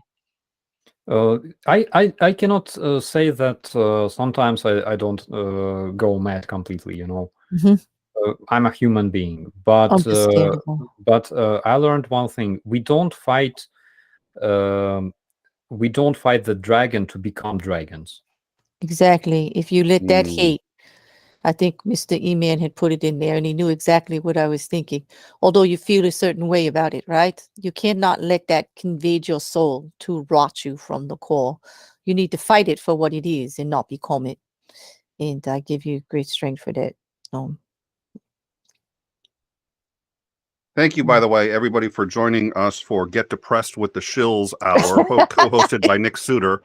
My pleasure to bring the stream to a grinding halt. It's always a pleasure to come on and fuck with especially it's okay. Nick streams. Nick doesn't read the fine print where when you do that, you're supposed to bring the tissues with you, and you didn't pass. Okay, you did not pass the box around. I'm going to call you out for it, and then I'm going to toss it back to Dave for a couple more questions. Sure, Kurt. Well, first, let's introduce DK. He's just jumped in the background. If his mic is up and ready. He's blinking. Welcome, DK. Hey, everything's up and ready. Little green weenie, Did you have a question? all standing at attention, sir. Did you have a question? Not yet. No, I've only just got here. Give me a chance. Jesus Christ. Okay. Right. You've had a week. That's all right. He's getting ready to sing his goodbye song. Right. If you don't say something, I'm going to ask another question. And I don't Exactly. think anybody really wants to go through that. Yeah, So my Dave, suggestion is save us, please, Dave. Questions, please, Don't from the go chat. there. Go. Yes. No, no, I'm fascinated as always as to what Nick has to say. I've always valued his opinion, his friendship, his kinship. That was the driest. That's the driest sarcasm I've ever fucking heard. It's that English humor, you know. You got to get used to it. I don't know. You forgot to mention his fashion sense. Well, you know, the $400 fashion sense, exactly. Oh, come on. I like Nick. I don't know. This is terrible. Jeez. Well, there's this nasty rumor going around that, you know, I've got some issue with Dave. And other than the fact that I insult him every chance I get, I have no idea what gives anyone this impression. Have you heard Dave? Have you heard Dave lately? Like, they say the same thing about me too. My DMs are lit. But have you heard insulted Dave lately? Anyway. Dave's the most fun to insult because he's really great about it. He hits back pretty well too, and it's a lot of fun. Dave and I let's be honest, chatted in private more than once, and he's admitted that, you know, I've humbled him a lot, and he's learned so much from me. And so I know. you know, They're just dripping with love and everything. But let's be clear. He just spread that with a butter knife that's about 7 feet long and a good foot tall. But it's true. Dave starts it every time. Like, he can't help it. Like, he can't. Like, he starts. Anyway, back to you, Dave. A question. I've got a question. I've got a question. Yes, okay. please. Because we can see Starsky's eyes sort of rolling over, just like, what the fuck are they on about? So yeah. Question then. I guess this one's for us, and you don't have to be nice, but you are still here, Starsky. So that's kind of telling as to what the answer is going to be. How much have interactions like the one that just had given you life, hope, and something to look forward to over the past year? A lot. I think I would just go mad without you guys, and without all the support that I feel every day from people who watch my channels, who watch my channel, your channel, and post their supportive commentaries. And friends it's everything. Okay, we live because we have friends. Couple of days ago, I think it was like last week, for example, I had some sort of like not like a depression. I cannot have a depression as an officer, but I felt bad. And then my good buddy called me, and he said, we've been hit by a anti-tank missile. I was like, wow, cool. Like, how are you? And by the way, it was Nakin Yuri. That's badass. Yeah. And actually, wait a second. I will throw you. Yeah. I've got my windows open and ready if you want to share something over. They're in the chat. So he was receiving treatment. He received like a small fragment and shell shock and stuff like that, but he was okay. So because he was not far from me, I met him, and yeah, that's the one. So they received a freaking anti-tank missile into their Humvee, and yeah. But he's fine. He's fine. That's when I met him, and he asked not to talk about what happened yet. So yeah. And we had sushi, and I felt so lucky to have such friends, because I remember why I met Nakin Fots in the first place. It was like when people started, my viewers basically started saying, dude, you gotta make an interview with some Russian bloggers, Mm. and I was like, "What the heck? Are you even serious? I will better make an interview with an American machine gunner." So yeah, so that's when we met, and this is how we became friends. So I met Yuri, and we had sushi, and it was exactly after I remember why I was feeling bad. It's because I had my tooth removed and I couldn't eat anything, and that's why basically I felt depressed, because I feel good when I'm full. So I met him, and we had sushi, and I ate sushi and cried because I couldn't open my mouth wide enough. Yeah, but I was so happy that he was okay. So I got if pronounced slightly slangy, I got 3 words to describe that guy. Tough son of a bitch. Absolutely. How many words, Dick? Yeah. I said I wasn't slangy. going to say anything. I said slangy. Son of a is a word if you're doing it that way, It right? was You know. totally yeah, not Dick, that. Hyphenated. It's 3 words hyphen. Okay, you know what? Never mind. Don't do that. Just don't. All right. I can't help it.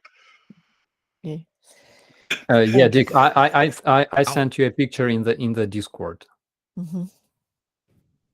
Okay, on it. I still find it fascinating that so far in all of this, the most serious injury that's been inflicted upon Starsky has been by a dentist, and I think that they need to replace all their frontline troops with dentists, and they may have better success. They'll certainly be at least capable of wielding something capable of doing damage with the training they've had so far. At least a dentist will know how to. You should see what he did to the dentist afterwards, though. Yeah, I wouldn't want to be the dentist. Yeah. Wouldn't want to be the one causing him any pain on the other side of it. No way. That's an incredible photo. In Russia, they just that is lovely. They invite you into their dentist surgery, and it's just a stolen toilet. Truly. Without a handle. Yeah. That's where all the toilets went. So I'd like to do some of the super chats because most of them are just like praise for Starsky right now. And so they're not even questions, but so let me just read some of those for you, Starsky, and you can get all red and embarrassed, but there's great love for you here. Rudy Seals for super chat for 10, wanting to share the love and once again say hello and hope all is well. Starsky, love to you, my bald friend. From Jan Adair for £4.99. Literally, my heart is with Ukraine, and I want it finished, and I want Starsky home.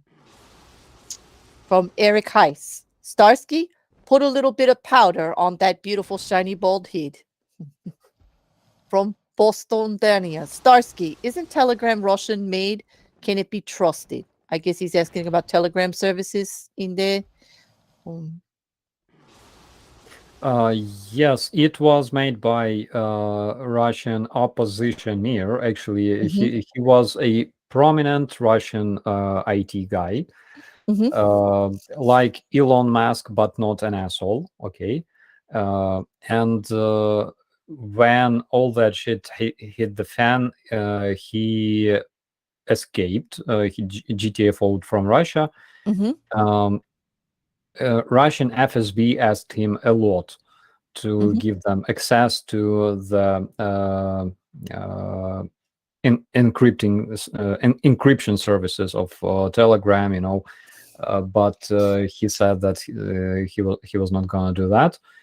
And currently, I know that Telegram is based on servers. I think no, wait, that's Viber. Anyways, don't trust Telegram. Anyways, don't trust messages at all.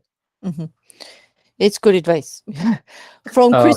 However, I know that WhatsApp was developed by Ukrainian, and WhatsApp is based on American servers. That's why you can trust WhatsApp. Okay. Oh, here we go. It was Thank you. Ukrainian. Here we shilling for Ukrainian software engineers. Yeah, Let's yeah, just yeah. listen You know, to this. read the We'll sit fine back line fine. there. Read the Go ahead. fine Yeah. print there, Nick. It's in your contract. Stop. Tissues in support for Ukraine and all things. Come on. Okay. All right. So back to the super chats. We have Crystal donated 721 from Canadian. The world stands with Ukraine. Ukraine is winning. Slava Ukraini. NAFO is winning the information war. And that's a question mark for you, Starsky? NAFO is winning everything because whenever I feel bad, I just open my Twitter and read all of those beautiful people, because I think a lot of them, like almost all NAFO is subscribed to me, and they bring me a lot of joy in my life. The most recent one was when they trolled that what was his name? Just a second. There was like one very, very famous American pro-Russian dude, like opinion maker, with like thousands of people following him, even despite the fact that he was arrested twice for stalking, not like stalking, but unlawful contact with minor, and we're talking about Scott Ritter. Scott Ritter, yeah. And yeah, and he was like doing some publication on his Twitter, and NAFO constantly just bombs his every publication with messages like just one of your many daily reminders, you are a pedo. Wow. And I was like, it cracked me up so much because like it was an instant kill. Okay, I didn't expect that. No, but it does it does lift your day. I could see, because he deserves his smackdown. NAFO are absolutely legendary, and they bring a lot of positive into my life. Well, we're going to end the super chat reads here from Dave Boy with £2, and you're going to love this, Starsky, because he wants you to tell him about when you shot down a drone again. And he wants you to tell that story again. Oh my God, yeah. So I'm a good shooter, okay, and one time when I was a private and I was a machine gunner, we had this instructor. He served in Israeli armed forces, and he came to Ukraine in 2014, 15, and he was training us. And we became good friends because I was a good shooter. And but that's not the story. The story is I became an NCO in my platoon, and we were sent to the Svetlodarsk Bulge. We had our positions, and we had a big problem. In our trench, we could not make coffee or mocha or anything like that. Our vending machines didn't work because we had very, very low supply of electricity. We could not play computer games, and like, what kind of war it is if you cannot play computer games? I mean, it's awful. So we asked our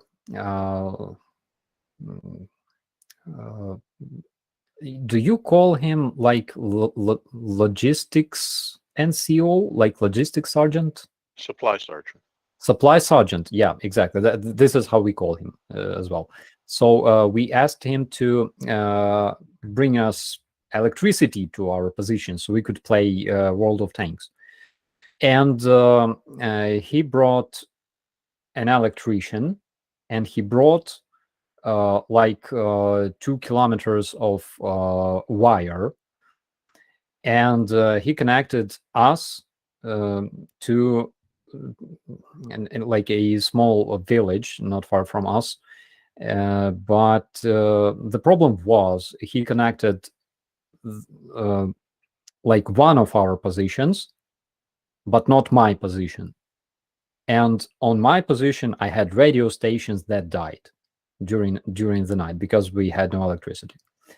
And in the morning, I woke up because my radios were beeping, and beeping is it's like when radio performs this dying scream. This is how this this is what this beeping is.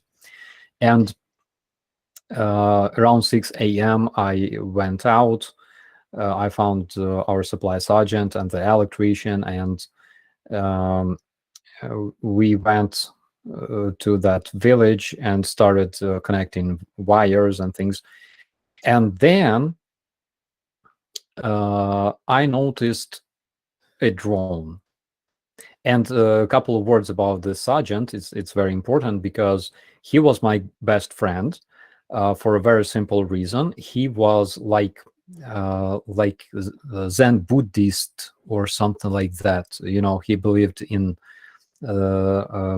those Vedic cultures. That's why he never ate meat, and he always shared his MRE with me. He was always giving me like meat in cans, and this is how I became his best friend. And he was always calm, like, you know, like lake up in the mountains. He was always calm like that, cold, ice cold.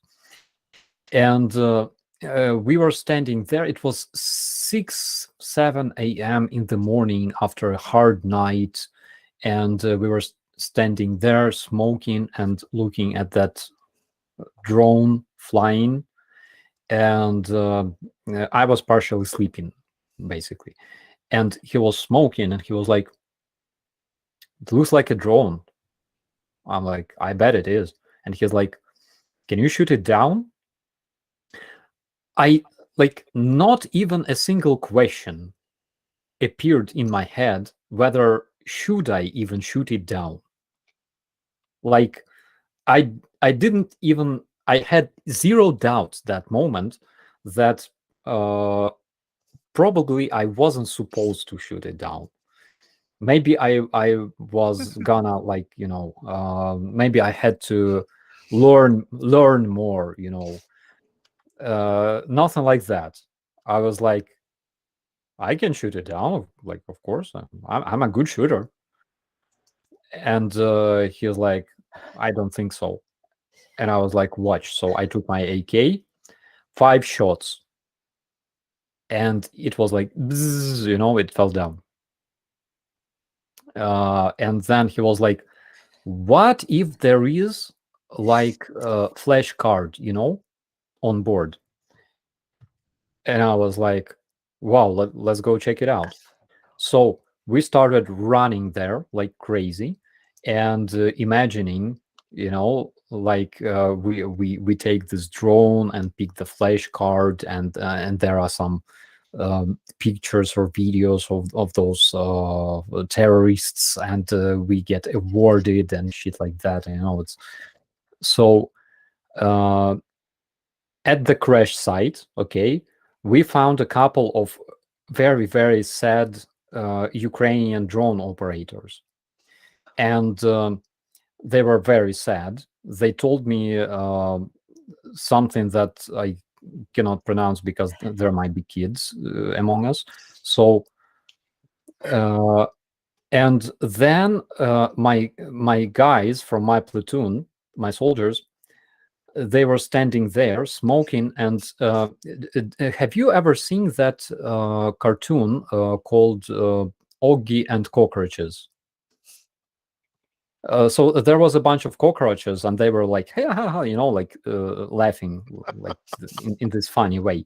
So they were exactly like that. They were like standing there near their underground shelter, smoking, and like, ha ha ha, like, Commander, it was a great shot. And they were laughing. They were happy. And I said, yeah. How do you think, how much money do we have to give out for this drone now? I mean, we're family. We all have to, So they stopped laughing, of course, because that drone would cost something like $3,000, something like that. And then my platoon commander called, our CO, and he was like, Andrew, how? I said, like, I can. And he said, how much does it cost? I'm like, 3,000, 6,000, something like that. And he's like, okay, we will gather the money. Okay. And then my battalion commander called me. And he said, your individual firing skills, it's an A. Like, you are a hero. Your tactical skills suck. But the funny thing was from my father, because my father found this, like a badge of in Soviet times there were like competitions between like different soldiers, different units, and winner of those competitions would receive some kind of badge. And he found like a badge that was saying champion of anti-air warfare, and he said, I will give this one when you're home. So it was funny. But the funniest thing was when the guy, the communication, the telephony communications officer, when he told me how it looked like in the headquarters. So my CO was like taking a nap at that moment when the drone was launched. And the drone operators from the armed forces of Ukraine, they were basically the brigade that worked next to us. They were stationed next to us. And they were like, we're launching a drone, be aware. And everybody is like, plus, okay, yes, plus. Then they're like, the drone is launched. Everybody is like, plus, okay, roger that. In 5 seconds, they're like, the drone is down. And my CO jumped on his bed, and he was like what happened? And the guys from the armed forces of Ukraine, all this is like radio transmission, the guys from the armed forces, they're like, who did this? And and the answer is like, the National Guard of Ukraine. And my CO like literally fell down, and he was like, was it Andrew? Yeah. And after that, of course, nobody asked, like, okay, radio, I had a dead radio, that's why I couldn't hear those transmissions. But again, when this drone was flying, it wasn't shouting Slava Ukraini, okay. It wasn't waving a blue-yellow flag, and it had no tactical markings on it. So I made a logical conclusion that it was a terrorist drone, okay. And so I did what I had to do. But after they have to get you electricity just so that you're playing video games every time they launch something. So it's like if they're about to launch something, they're like, okay, let's get Andre on like World of Tanks or something like that. So he's not like, we're just gonna get you, just put it on the checklist. So every time you're about to launch a drone, you send a messenger. He gets Andrea to sign off. Yes, I know I'm not supposed to shoot the drone today. From what I understand. Yeah. I'm sorry. I was going to drop a thing for your World of BTR where upgrades are paid for by soldiers' tiers. Soldiers' tiers, yes, that's the coolest banknotes that you can have, but they do different thing. They just steal my rifle every time. But every time we have a drone flying like anywhere, everybody starts like crying from laughter, because like if I'm there and there's drone somewhere, everybody is like they're holding me and they're like, dude, just calm down. Everything is under control. This is our drone, you know? And it makes me so mad every time. We had a military exercise in Yavori, Rapid Trident. So there's my brigade, our battalion tactical group, my boys wearing berets and uniforms and looking badass. Next to them, there are Polish troops, Norwegian troops, American troops, you know, the British troops, like they all stand there. And I was like making pictures of them because I was already a press officer back then, and I was just making photos. And then someone launched a drone, and my like all my freaking battalion tactical group, they literally fell down and started crying. And I was like, oh my God. So this is why Ukraine can't have nice things, Starsky. I'm just saying. It's you know, they've now got a satellite, which is great, and I'm sure they'd love to launch more. But you know, a space shuttle goes up, launches from Kyiv, and Starsky's out there with his rifle. Yeah, so just shoot just shoot it down. Yeah. Starsky Friendly needs fire. to have a little, you know, tape recorder that plays "Let It Go" whenever this happens. That's a good idea.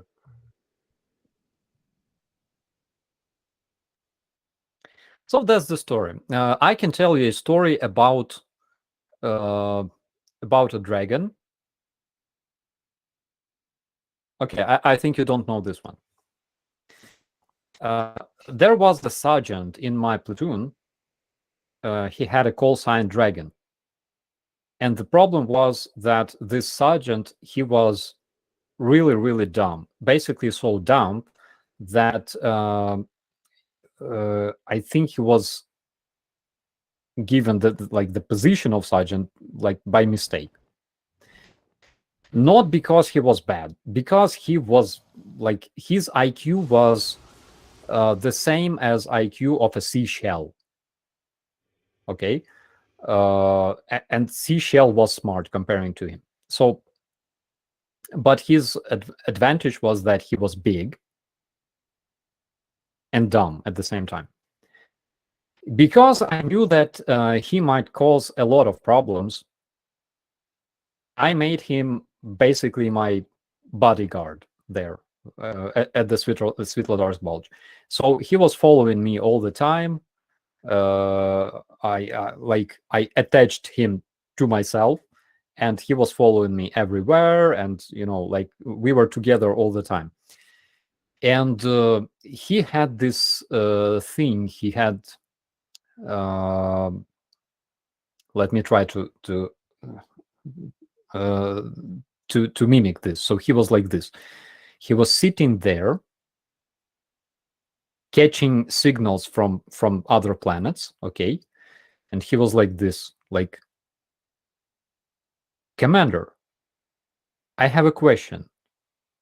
I'm like, sure, Dragon. And he's like, am I dumb for real, or the guys just make fun of me? You know? I was like, oh shit. So and one time, again, he tried to say that like it wasn't him and shit, but I know for sure that it was him. So he took a shit on the stairs that led down to the shelter, which was a crime, in my opinion. So one time I went to another position with my guy, where my guys were stationed, and I was called because Russians at the other side, they did some kind of crazy shit involving some smoke grenades and stuff. So we tried to understand what they were up to, you know.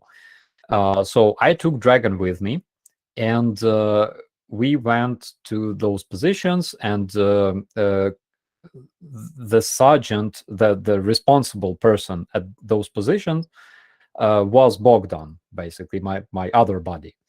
So we were like observing at the position, trying to understand like what happened. And they had a freaking DKG there at the position, that heavy machine gun.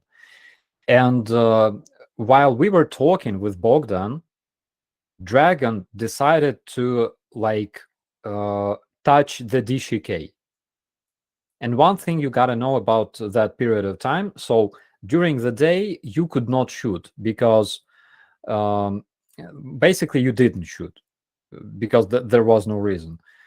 We had like those Minsk agreements, and there were OSCE and stuff, and that's why whenever you would like, whenever there was a shot at the front lines, all kinds of OSCE would go there, you know, and that's why we didn't shoot.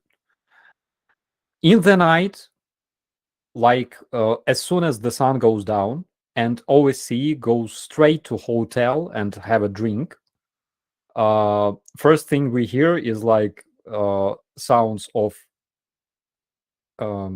mortars on the other side going crazy, and then shells fly at us, and then the hell goes loose. But let's return to the Dragon. We were talking with the Bogdan, and Dragon, I was already losing my mind because of him, because I felt literally my IQ being sucked out of my ears at some point, because like in the night we had to dig that freaking trench. It was like 200 meters long trench, and we did that in the night, of course. And I was digging, okay, and the Dragon was sitting next to me, and he tried to I don't know, like talk, you know, have a chit chat.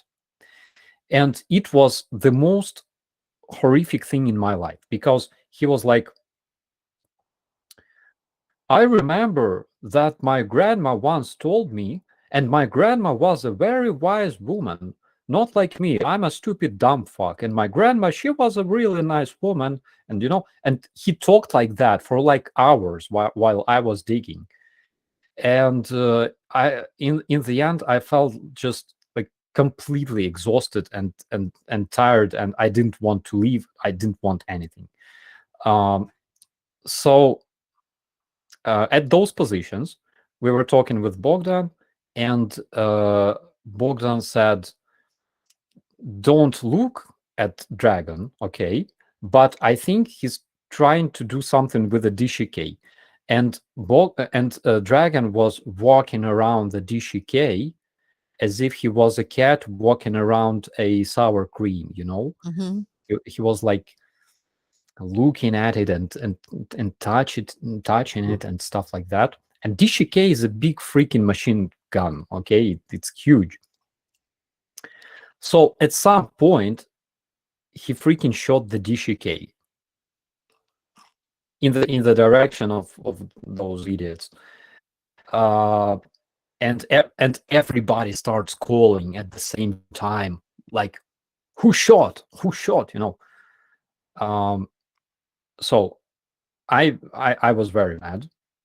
So I said, Dragon, you gotta take all your stuff and you're going to the home base, okay? And he was crying and saying, no, I don't want to do that, please. And I was so mad. I was like, I was screaming. So a truck arrived. They brought us water, and and I had to use this truck to get to our home base and take some like eggs and food and bring it back to my guys to our position. So the Dragon was walking around with his backpack. He took everything. He took his backpack. He looked very, very sad. And I said, "Dragon, jump into the truck." And he was okay. So I opened the door. I got into the truck, and approximately 40 minutes it took for us to get to the home base. And on my way to the home base, I received a call from my guys from the positions, and they asked me like, "Dude, did you change your mind regarding Dragon?" I'm like, "What do you mean?" They're like, "He's here." I'm like, "What?" So we arrived. I peeked into the truck, and of course it was empty. So another 40 minutes it took us to get to the positions. And when I arrived, I saw Dragon walking around with his backpack still, and I was like, "Dragon, what the hell?" And he was like, "I thought you were joking."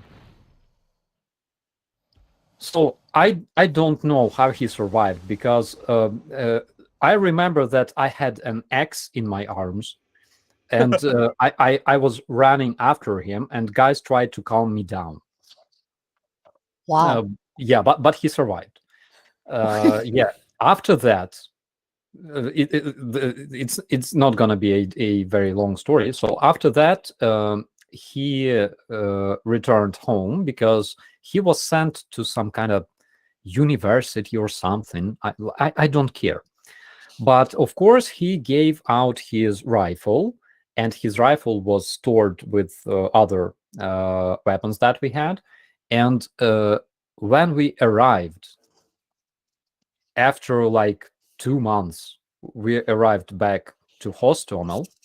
We were cleaning our rifles, and one of my guys takes his rifle, his AK, and it appears that he had a round chambered. And I was like, "What?" Like, Holy cow. yeah.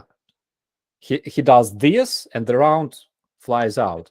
And we were just, and we were standing there, and like, how much time did this rifle spend like this? Like 2 months. Wow. Oh, yeah. Holy shit. Hey. Yeah, I would have So- lost it with the stairs. The thing. only reassuring thing, Starsky, is that every military has people like that. Mm. I can't Absolutely.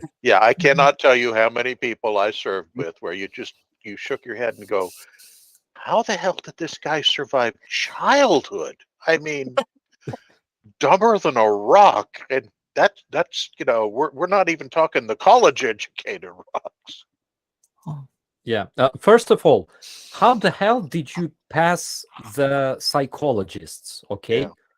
How the hell did you pass the tests? Wow. Yeah, that's not like me forgetting to unmute the channel when I switch to the YouTube audio feed or something. We're talking about a bit more of an oops here. Wow, you know? Well, I don't know, Dick. I don't know. Not Yeah, too sure about come that on. Of course you Add- had to. Yeah. We Ow. won't talk about the piles of poop in the back room. We won't talk about that, Dick. Oh, you know what I should mention while I have a second here before my back goes again. I really tweaked my back Sunday. I'll tell the story coming up. We're running late, so I won't tell it today, but I actually had to save my son, like on the spot. You had 30 seconds to get him breathing again. It was crazy. But I think I slipped something in my back, and I'm having a really rough one today. So I just want to quickly shout out that our fundraiser, A Place to Call Home. One of our own was having an unbelievably bad situation where the rug could have been pulled out from them like instantaneously at any given moment with no rental protections or anything.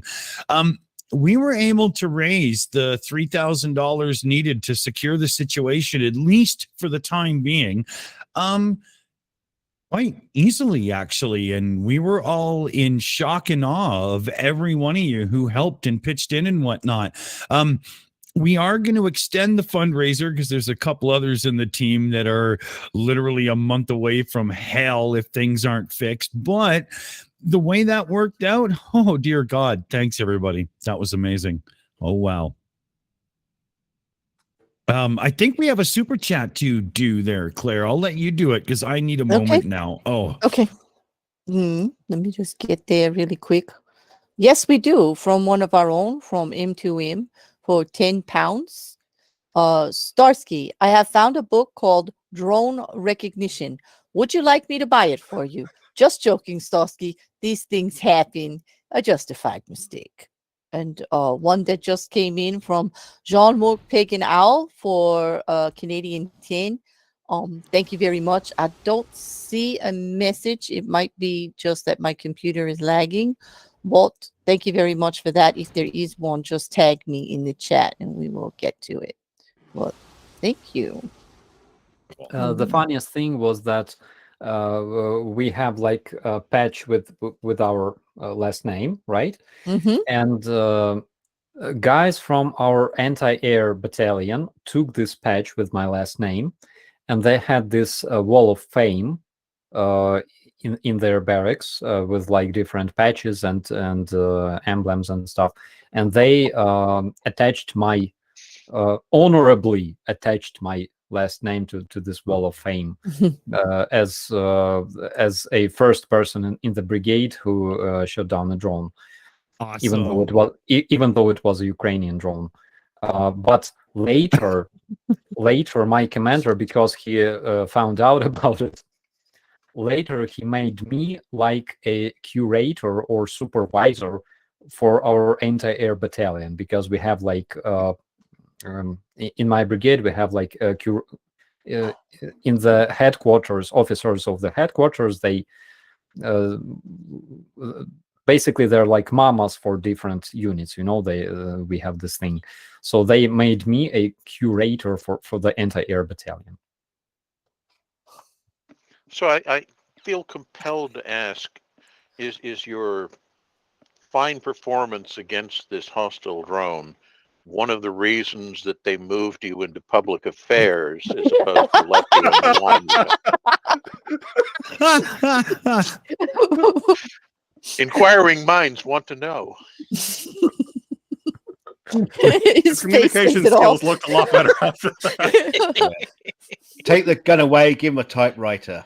Yeah, Yeah, because they decided that the photo camera is safer thing, you know, in my hands.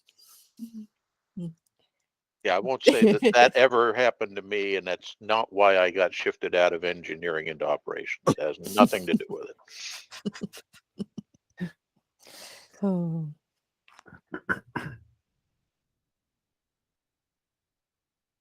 Jean-Marc Paganel said, "Hey, Dick Dawson, sorry for the small super chat." No, Jean-Marc, you're always around. You're like family here, so never a sorry there. And I said, you know, go ahead and do that again and just tag us with the comment afterwards, because, you know, YouTube makes you pay by the character sometimes, and that's just not always feasible, right? But so Jean-Marc Paganel threw in, ask Starsky for the story of his sergeant major and soldiers at the gate of his house. Oh, that's a famous story. So during the battle for Hostomel, we already like almost ran out of ammo, and we were moving out, and our sergeant major came up to our commander and said that he had a problem because he left all of his documents and all of his stuff at his office at headquarters. And the commander said, if you're sure that you can return in one piece, then just you can go and take them.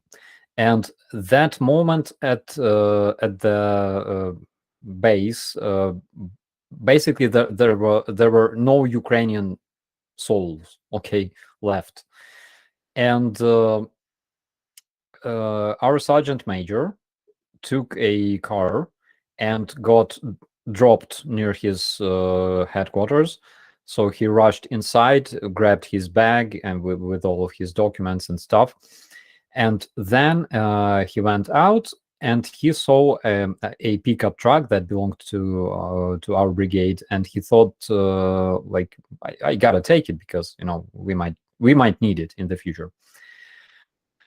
And at that very moment, he noticed guys at the gates of our base. And he thought that those were our guys. And he shouted at them. He shouted, "Get the fuck out of there!" And they started shooting at him. Wow. Yeah, because they were not our guys. So those were Russians that took control over the gates.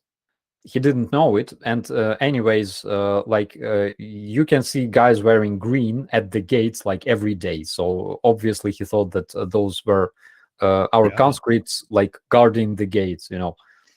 So they started shooting at him, and he jumped into the pickup truck and GTFO'd. And I thought, like, funniest thing, like, when I imagine like being one of them, one of the Russian paratroopers. So they landed and they rushed to those gates and had a shootout with our troops, and then they took those gates. And then they see that crazy man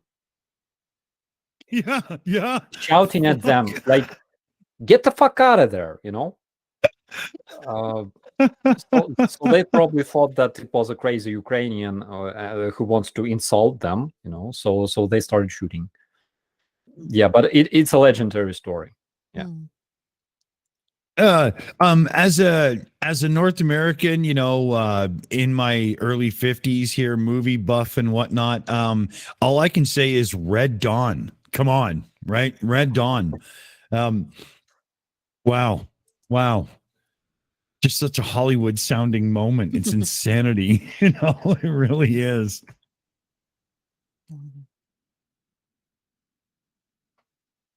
I have to keep my things short because my back is really sore right now. Yeah. Oh, yeah. Oh, Wolverines. Exactly. Oh, okay. Let's see. Somebody beeped. Claire beeped. Take it, Claire. Yeah, well, we do have from the chat someone who was responding to something on the internet about writing poems for toilet entries. There is a poem that was quite nice. If it's okay with you guys, I'd like to read it to you. Not the best. Claire, yeah? let me cue up this song, and I'm going to put it underneath you quietly as you read it. This my song, God, the drama. Okay. Yeah, but it'll be really cool, right? I just thought of it. So this song was composed by Liza Kim, Liza, Liza Kim. Here's her link now in the chat. I'll post it in a couple times. And this song was composed for specifically for the warriors in Ukraine, and it's called Fearless. And I've been talking to her through comment section. We're about to start emailing, and she is going to let us use this as a theme song coming up. So I'll play it underneath you as you do this, Claire. It'll be really cool. Right, and I'd like to just say that this was contributed by Micro Bay, and it is one of those questions where it says, write a poem about toilet thieves. So I do believe that's going to be the main theme. Let me know when you're ready, Dick. I'm ready. Let's do it. Okay. Oh, toilet thief, oh, where art thou? Why don't thou steal, and when and how? Is it a need that drives thee so to take the toilet and then to go? Dost thou lack a loo at home, and thus to theft art driven to roam? Or art thou simply mischievous, a prankster, a fool, or one who's devious? O toilet thief, thou art a scrounge, a thief who targets porcelain verge. Thou rob us of a vital need, and cause us all great pain indeed. So heed this warning, toilet thief, and bring an end to thy misbelief. For toilets are not for thieving, and such actions are quite deceiving. Let's all work together and see to keep our toilets where they should be. For without them, we're lost, it's true. So, toilet thief, we're watching you. Thank you, Microbe. And, That's awesome. I'm gonna turn this song up and just let it play for a second, and we'll be right back here.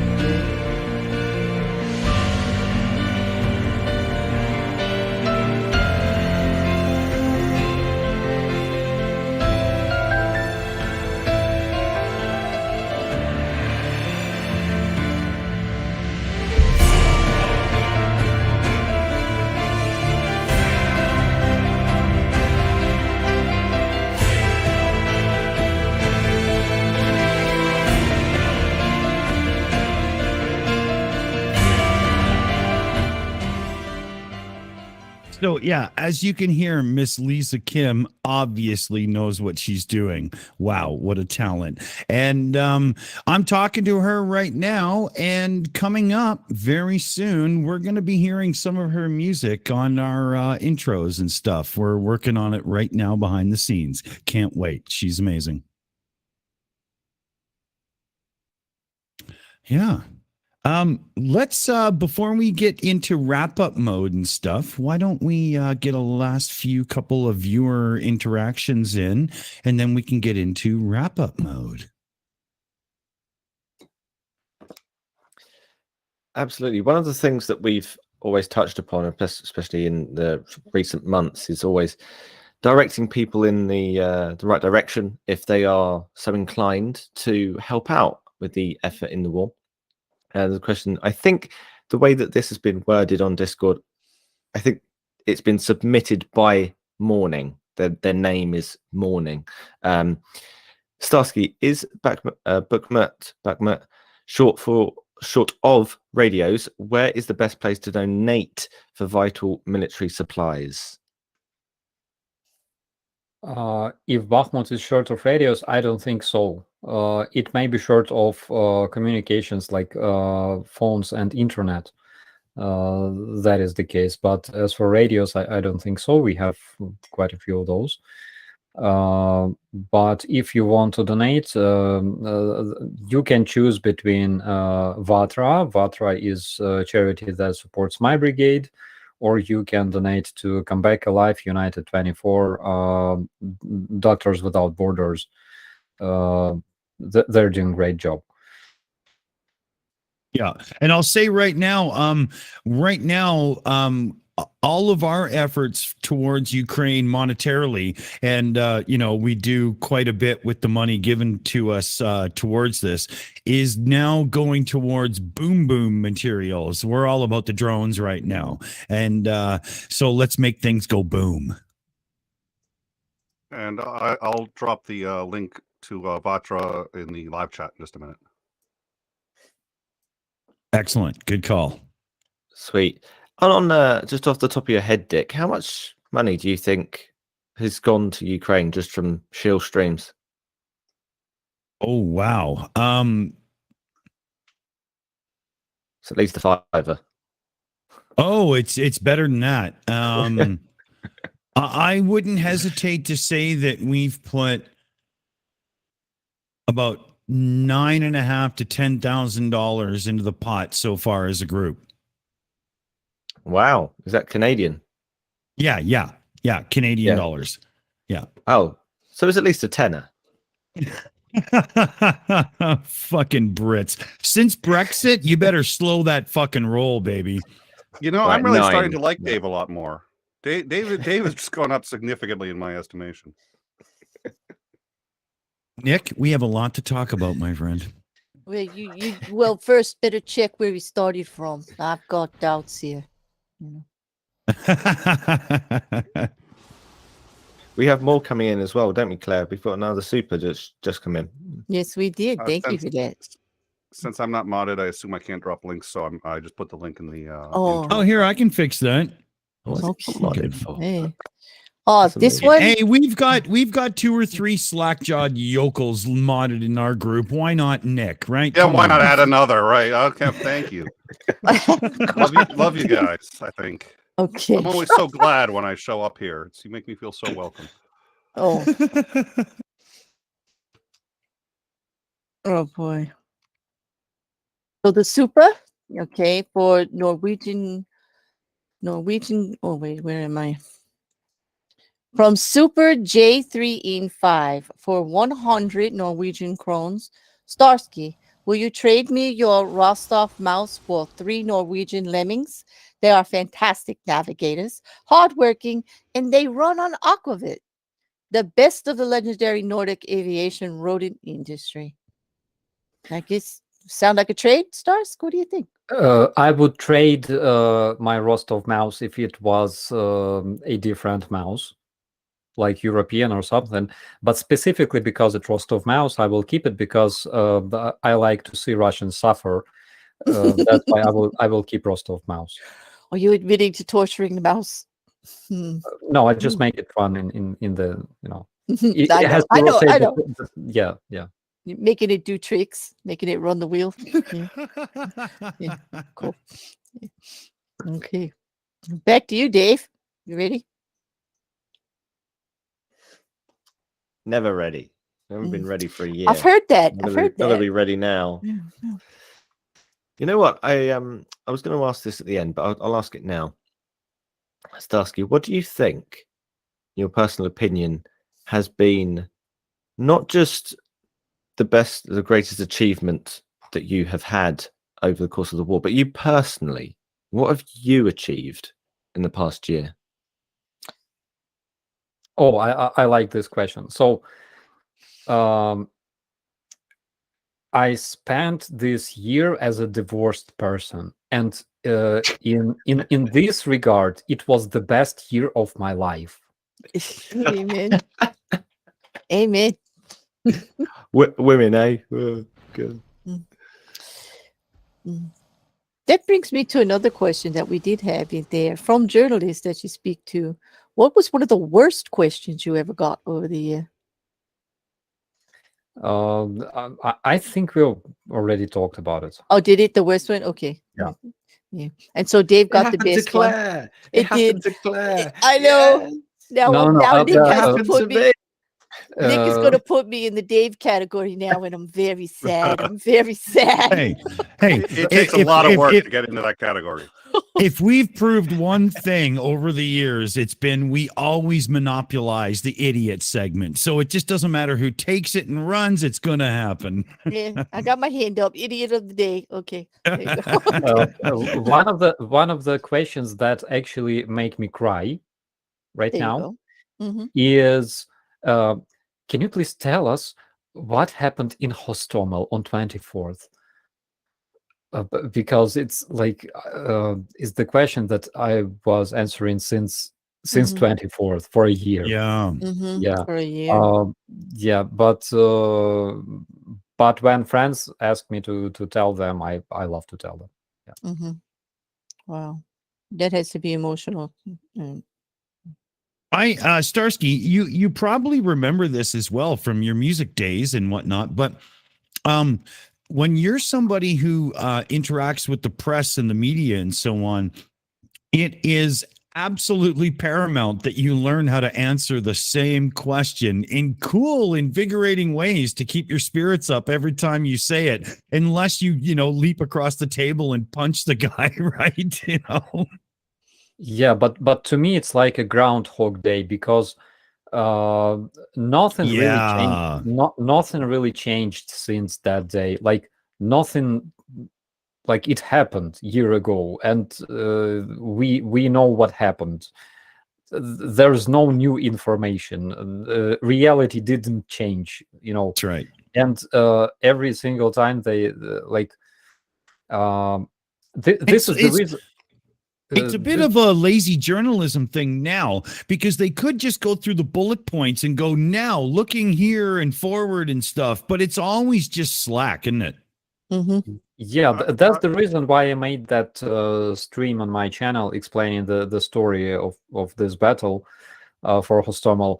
And I'm sorry that I regret that I didn't do that earlier, because every time journalists come to Hostomel and ask the same questions over and over, and I'm like, guys, check Google. Like, I would love to help you, but I will go crazy. And that's why I recorded all that stream, so they can just take all the details they need.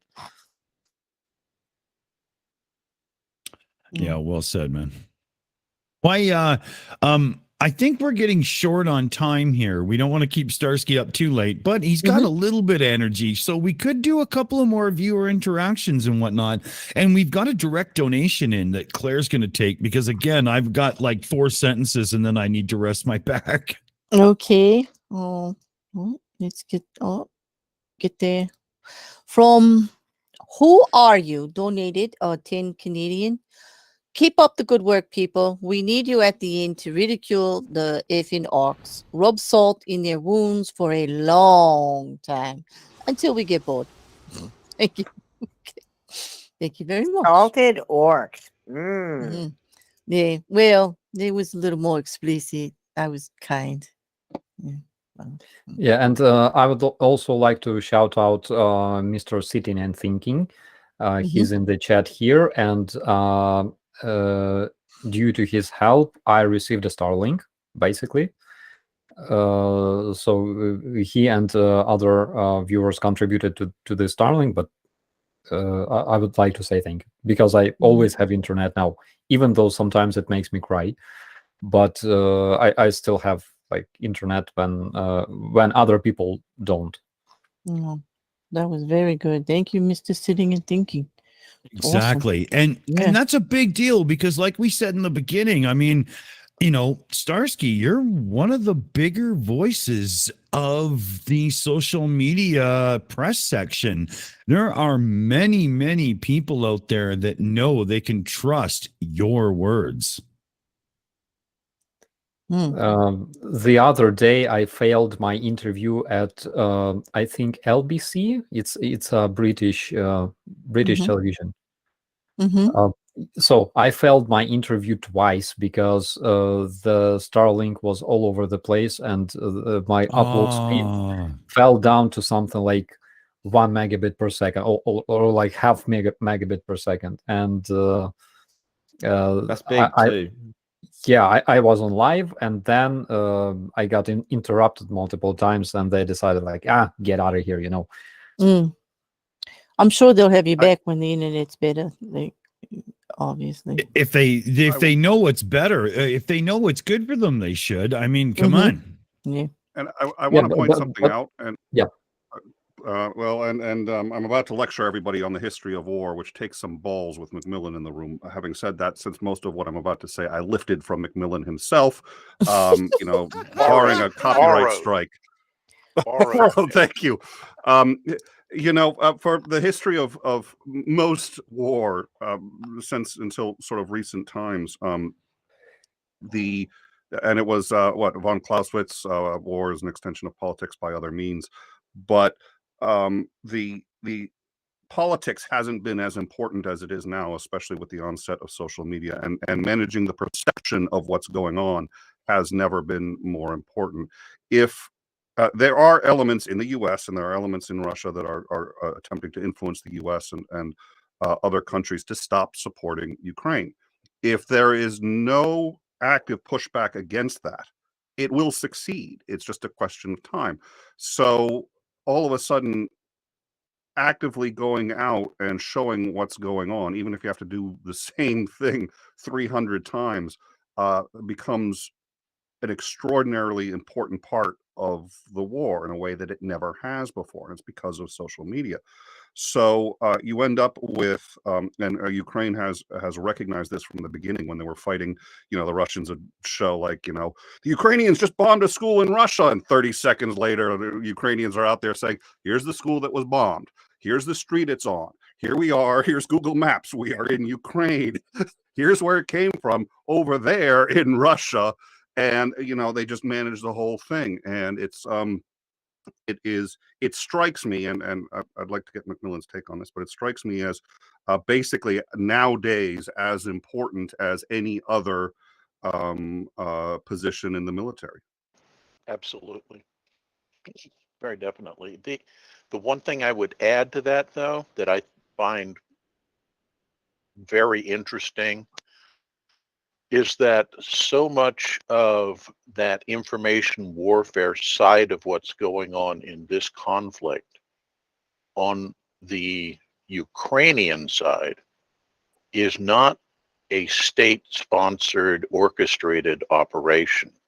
I'm not saying that there aren't Ukrainian state-sponsored sites that do that, but the bulk of it, and not just Ukrainian, but the pro-Ukrainian side in foreign countries, is folks like us right here, talking about it, discussing the truth of what's going on.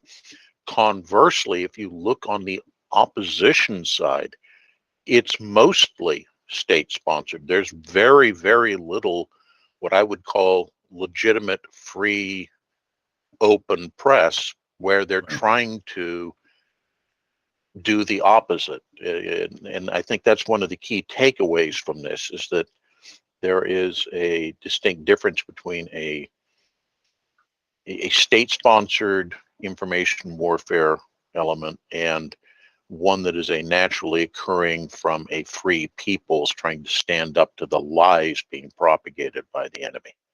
Right. Now, if I can just put my own little spin on this, Nick comes in with, here's my thing that I'm going to steal from Commander McMillan, lays it out. And then Commander McMillan comes in with, but if I may add, which we can actually reiterate to, dumbass, you missed the point. And then he finished, right? So, well, listen, it is crystal clear to anyone who knows me. It is crystal clear that basically 90% of my ideas are stolen from other people. That's why we have on the best guests on my show, and that's why I assumed you wanted me on here, Dick. You wanted some good ideas contributed to your channel, and I am happy to do so. Yeah, I was being a real clown there, but I thought that was pretty funny. Just I had to do it.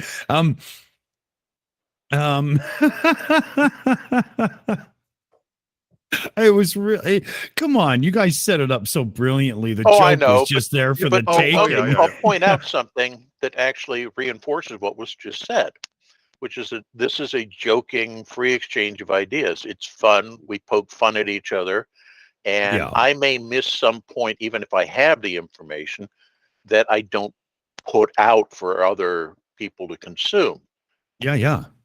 Conversely, in a closed set, you're not going to get that. It's going to be top-down driven, where the boss says, this is the message for today, and everybody dutifully regurgitates the message for the day. No, that's horrible. And nobody wants to be there. You don't get free thinking.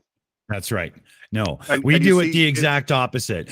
We poke and prod every now and then, but it's an open situation where everybody's free to be themselves, and we're invited to be here because they do just that.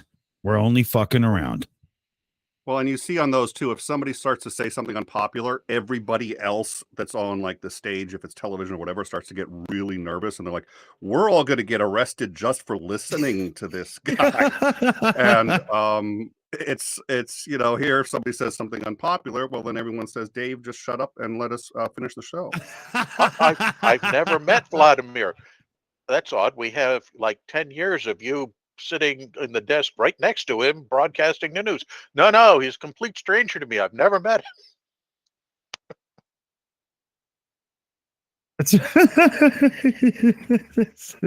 It's but sometimes you just got to make sure that you inject a little bit of humor and laughter and stuff into a situation that can just be horrific if you let it go, and I totally believe in that. I really do. Starsky, time-wise, we're really pushing the envelopes of insanity today here, buddy. How you doing? Are we okay? Or, you want to start putting it in the bag? How you feeling? I would love to go to bed. Yeah, I was figuring we better start getting around the table and call it a day. So I know Claire's got some prep work to do and whatnot, because she's got to be one of the busiest streamers on YouTube. So we'll turn to Claire first so she can say her piece and get to other things in life. Then I would just like to say good sleep, Starsky. I'm sorry we had a 1-year anniversary. I wish this was resolved, but you have all our support. I think everybody in the chat, everybody associated with the channel, and most of the people I deal with in general, you have all of our support as far as it continues on. We hope we can keep contributing to keeping your spirits up, getting information out, and getting funding where it needs to go. And another drive home for all of you from whatever country you're in. Get to the people that make a difference. If you want to support Ukraine, get your people to support Ukraine higher up. And have a good night and a good sleep, Starsky. It was always entertaining to see you again. I love your stories. I'll be thinking about that all night. That on the anniversary that I could have been really sad, I get to take that you're not broken. Your fortitude speaks volumes for your people. And they should be very proud of you. We're all very proud of you. And you should be very proud of yourself. Thank you, Claire. Good night, all.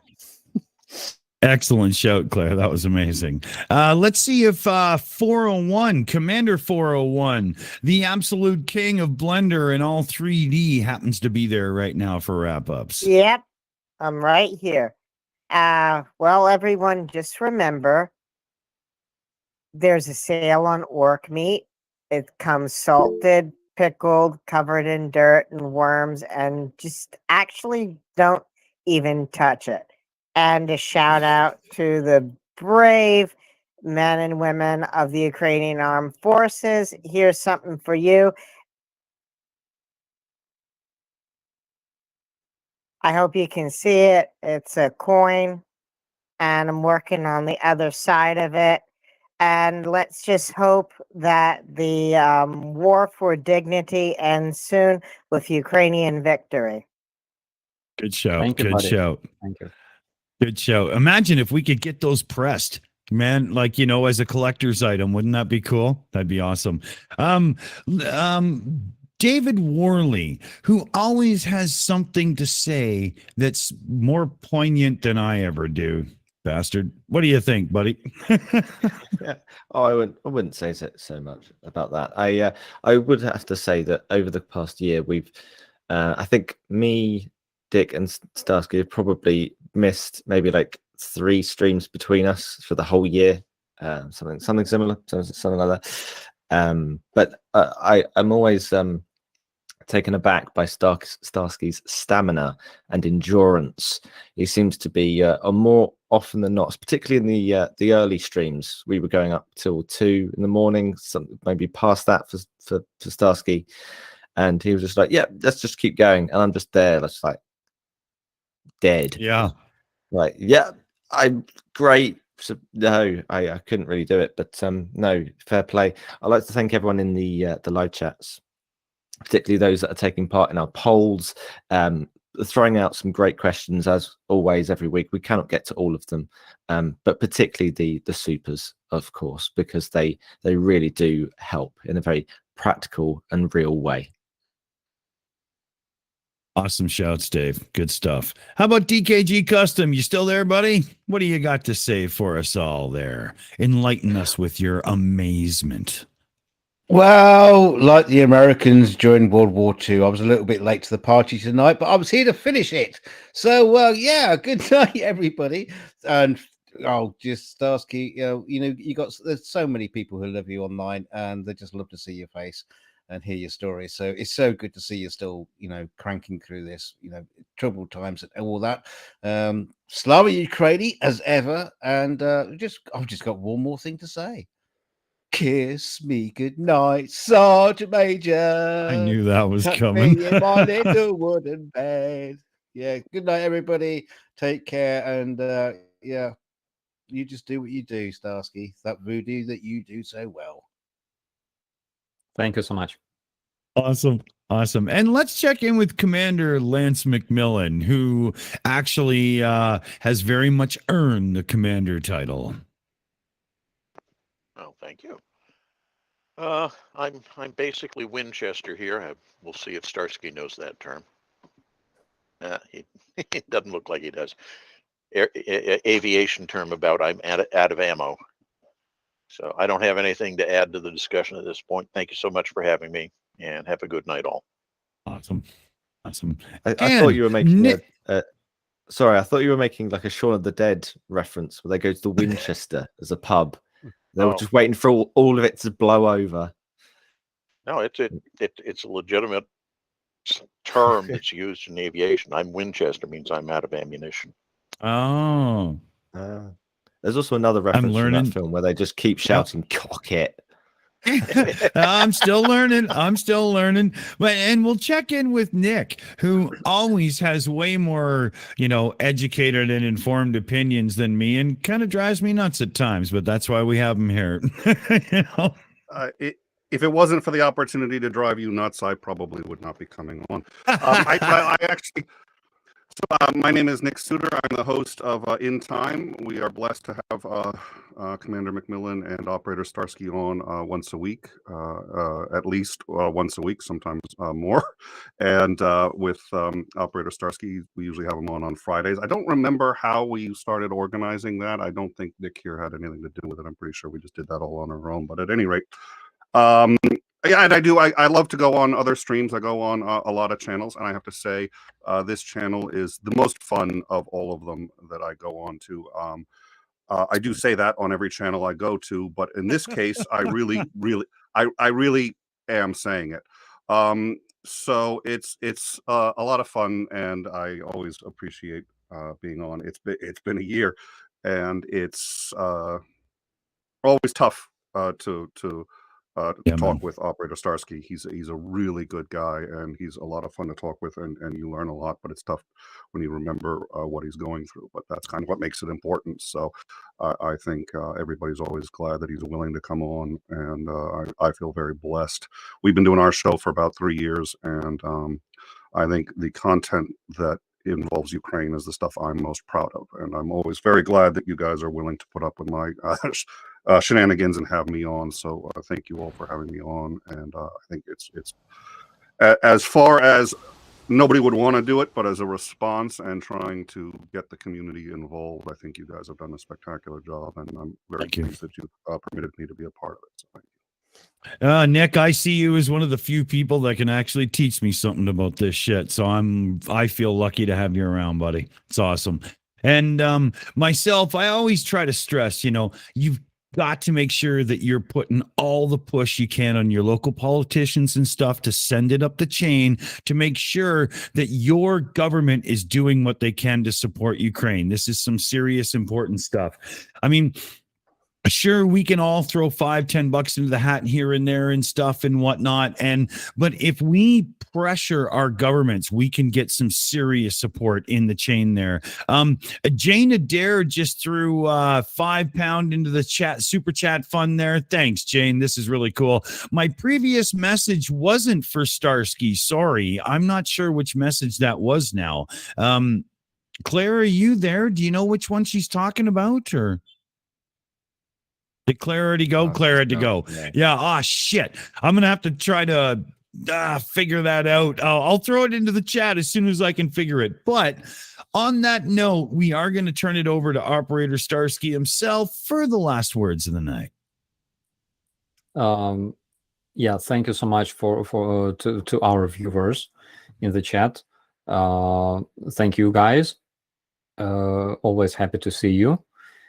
Thank you for supporting Ukraine. It's a proper thing. It's the right thing to do. So keep doing it. Always check twice before shooting drones. And don't hang out with stupid people, or you will become like me. So thank you so much. Well, you've already lost that battle here. Thank you so much, and good night, and see you in the next one. All right. Those are sound words, fellow babies. And remember, for some, this does apply. If the women out there, if they don't find you handsome, oh, fuck, they should at least find you handsome.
It's over. Go home.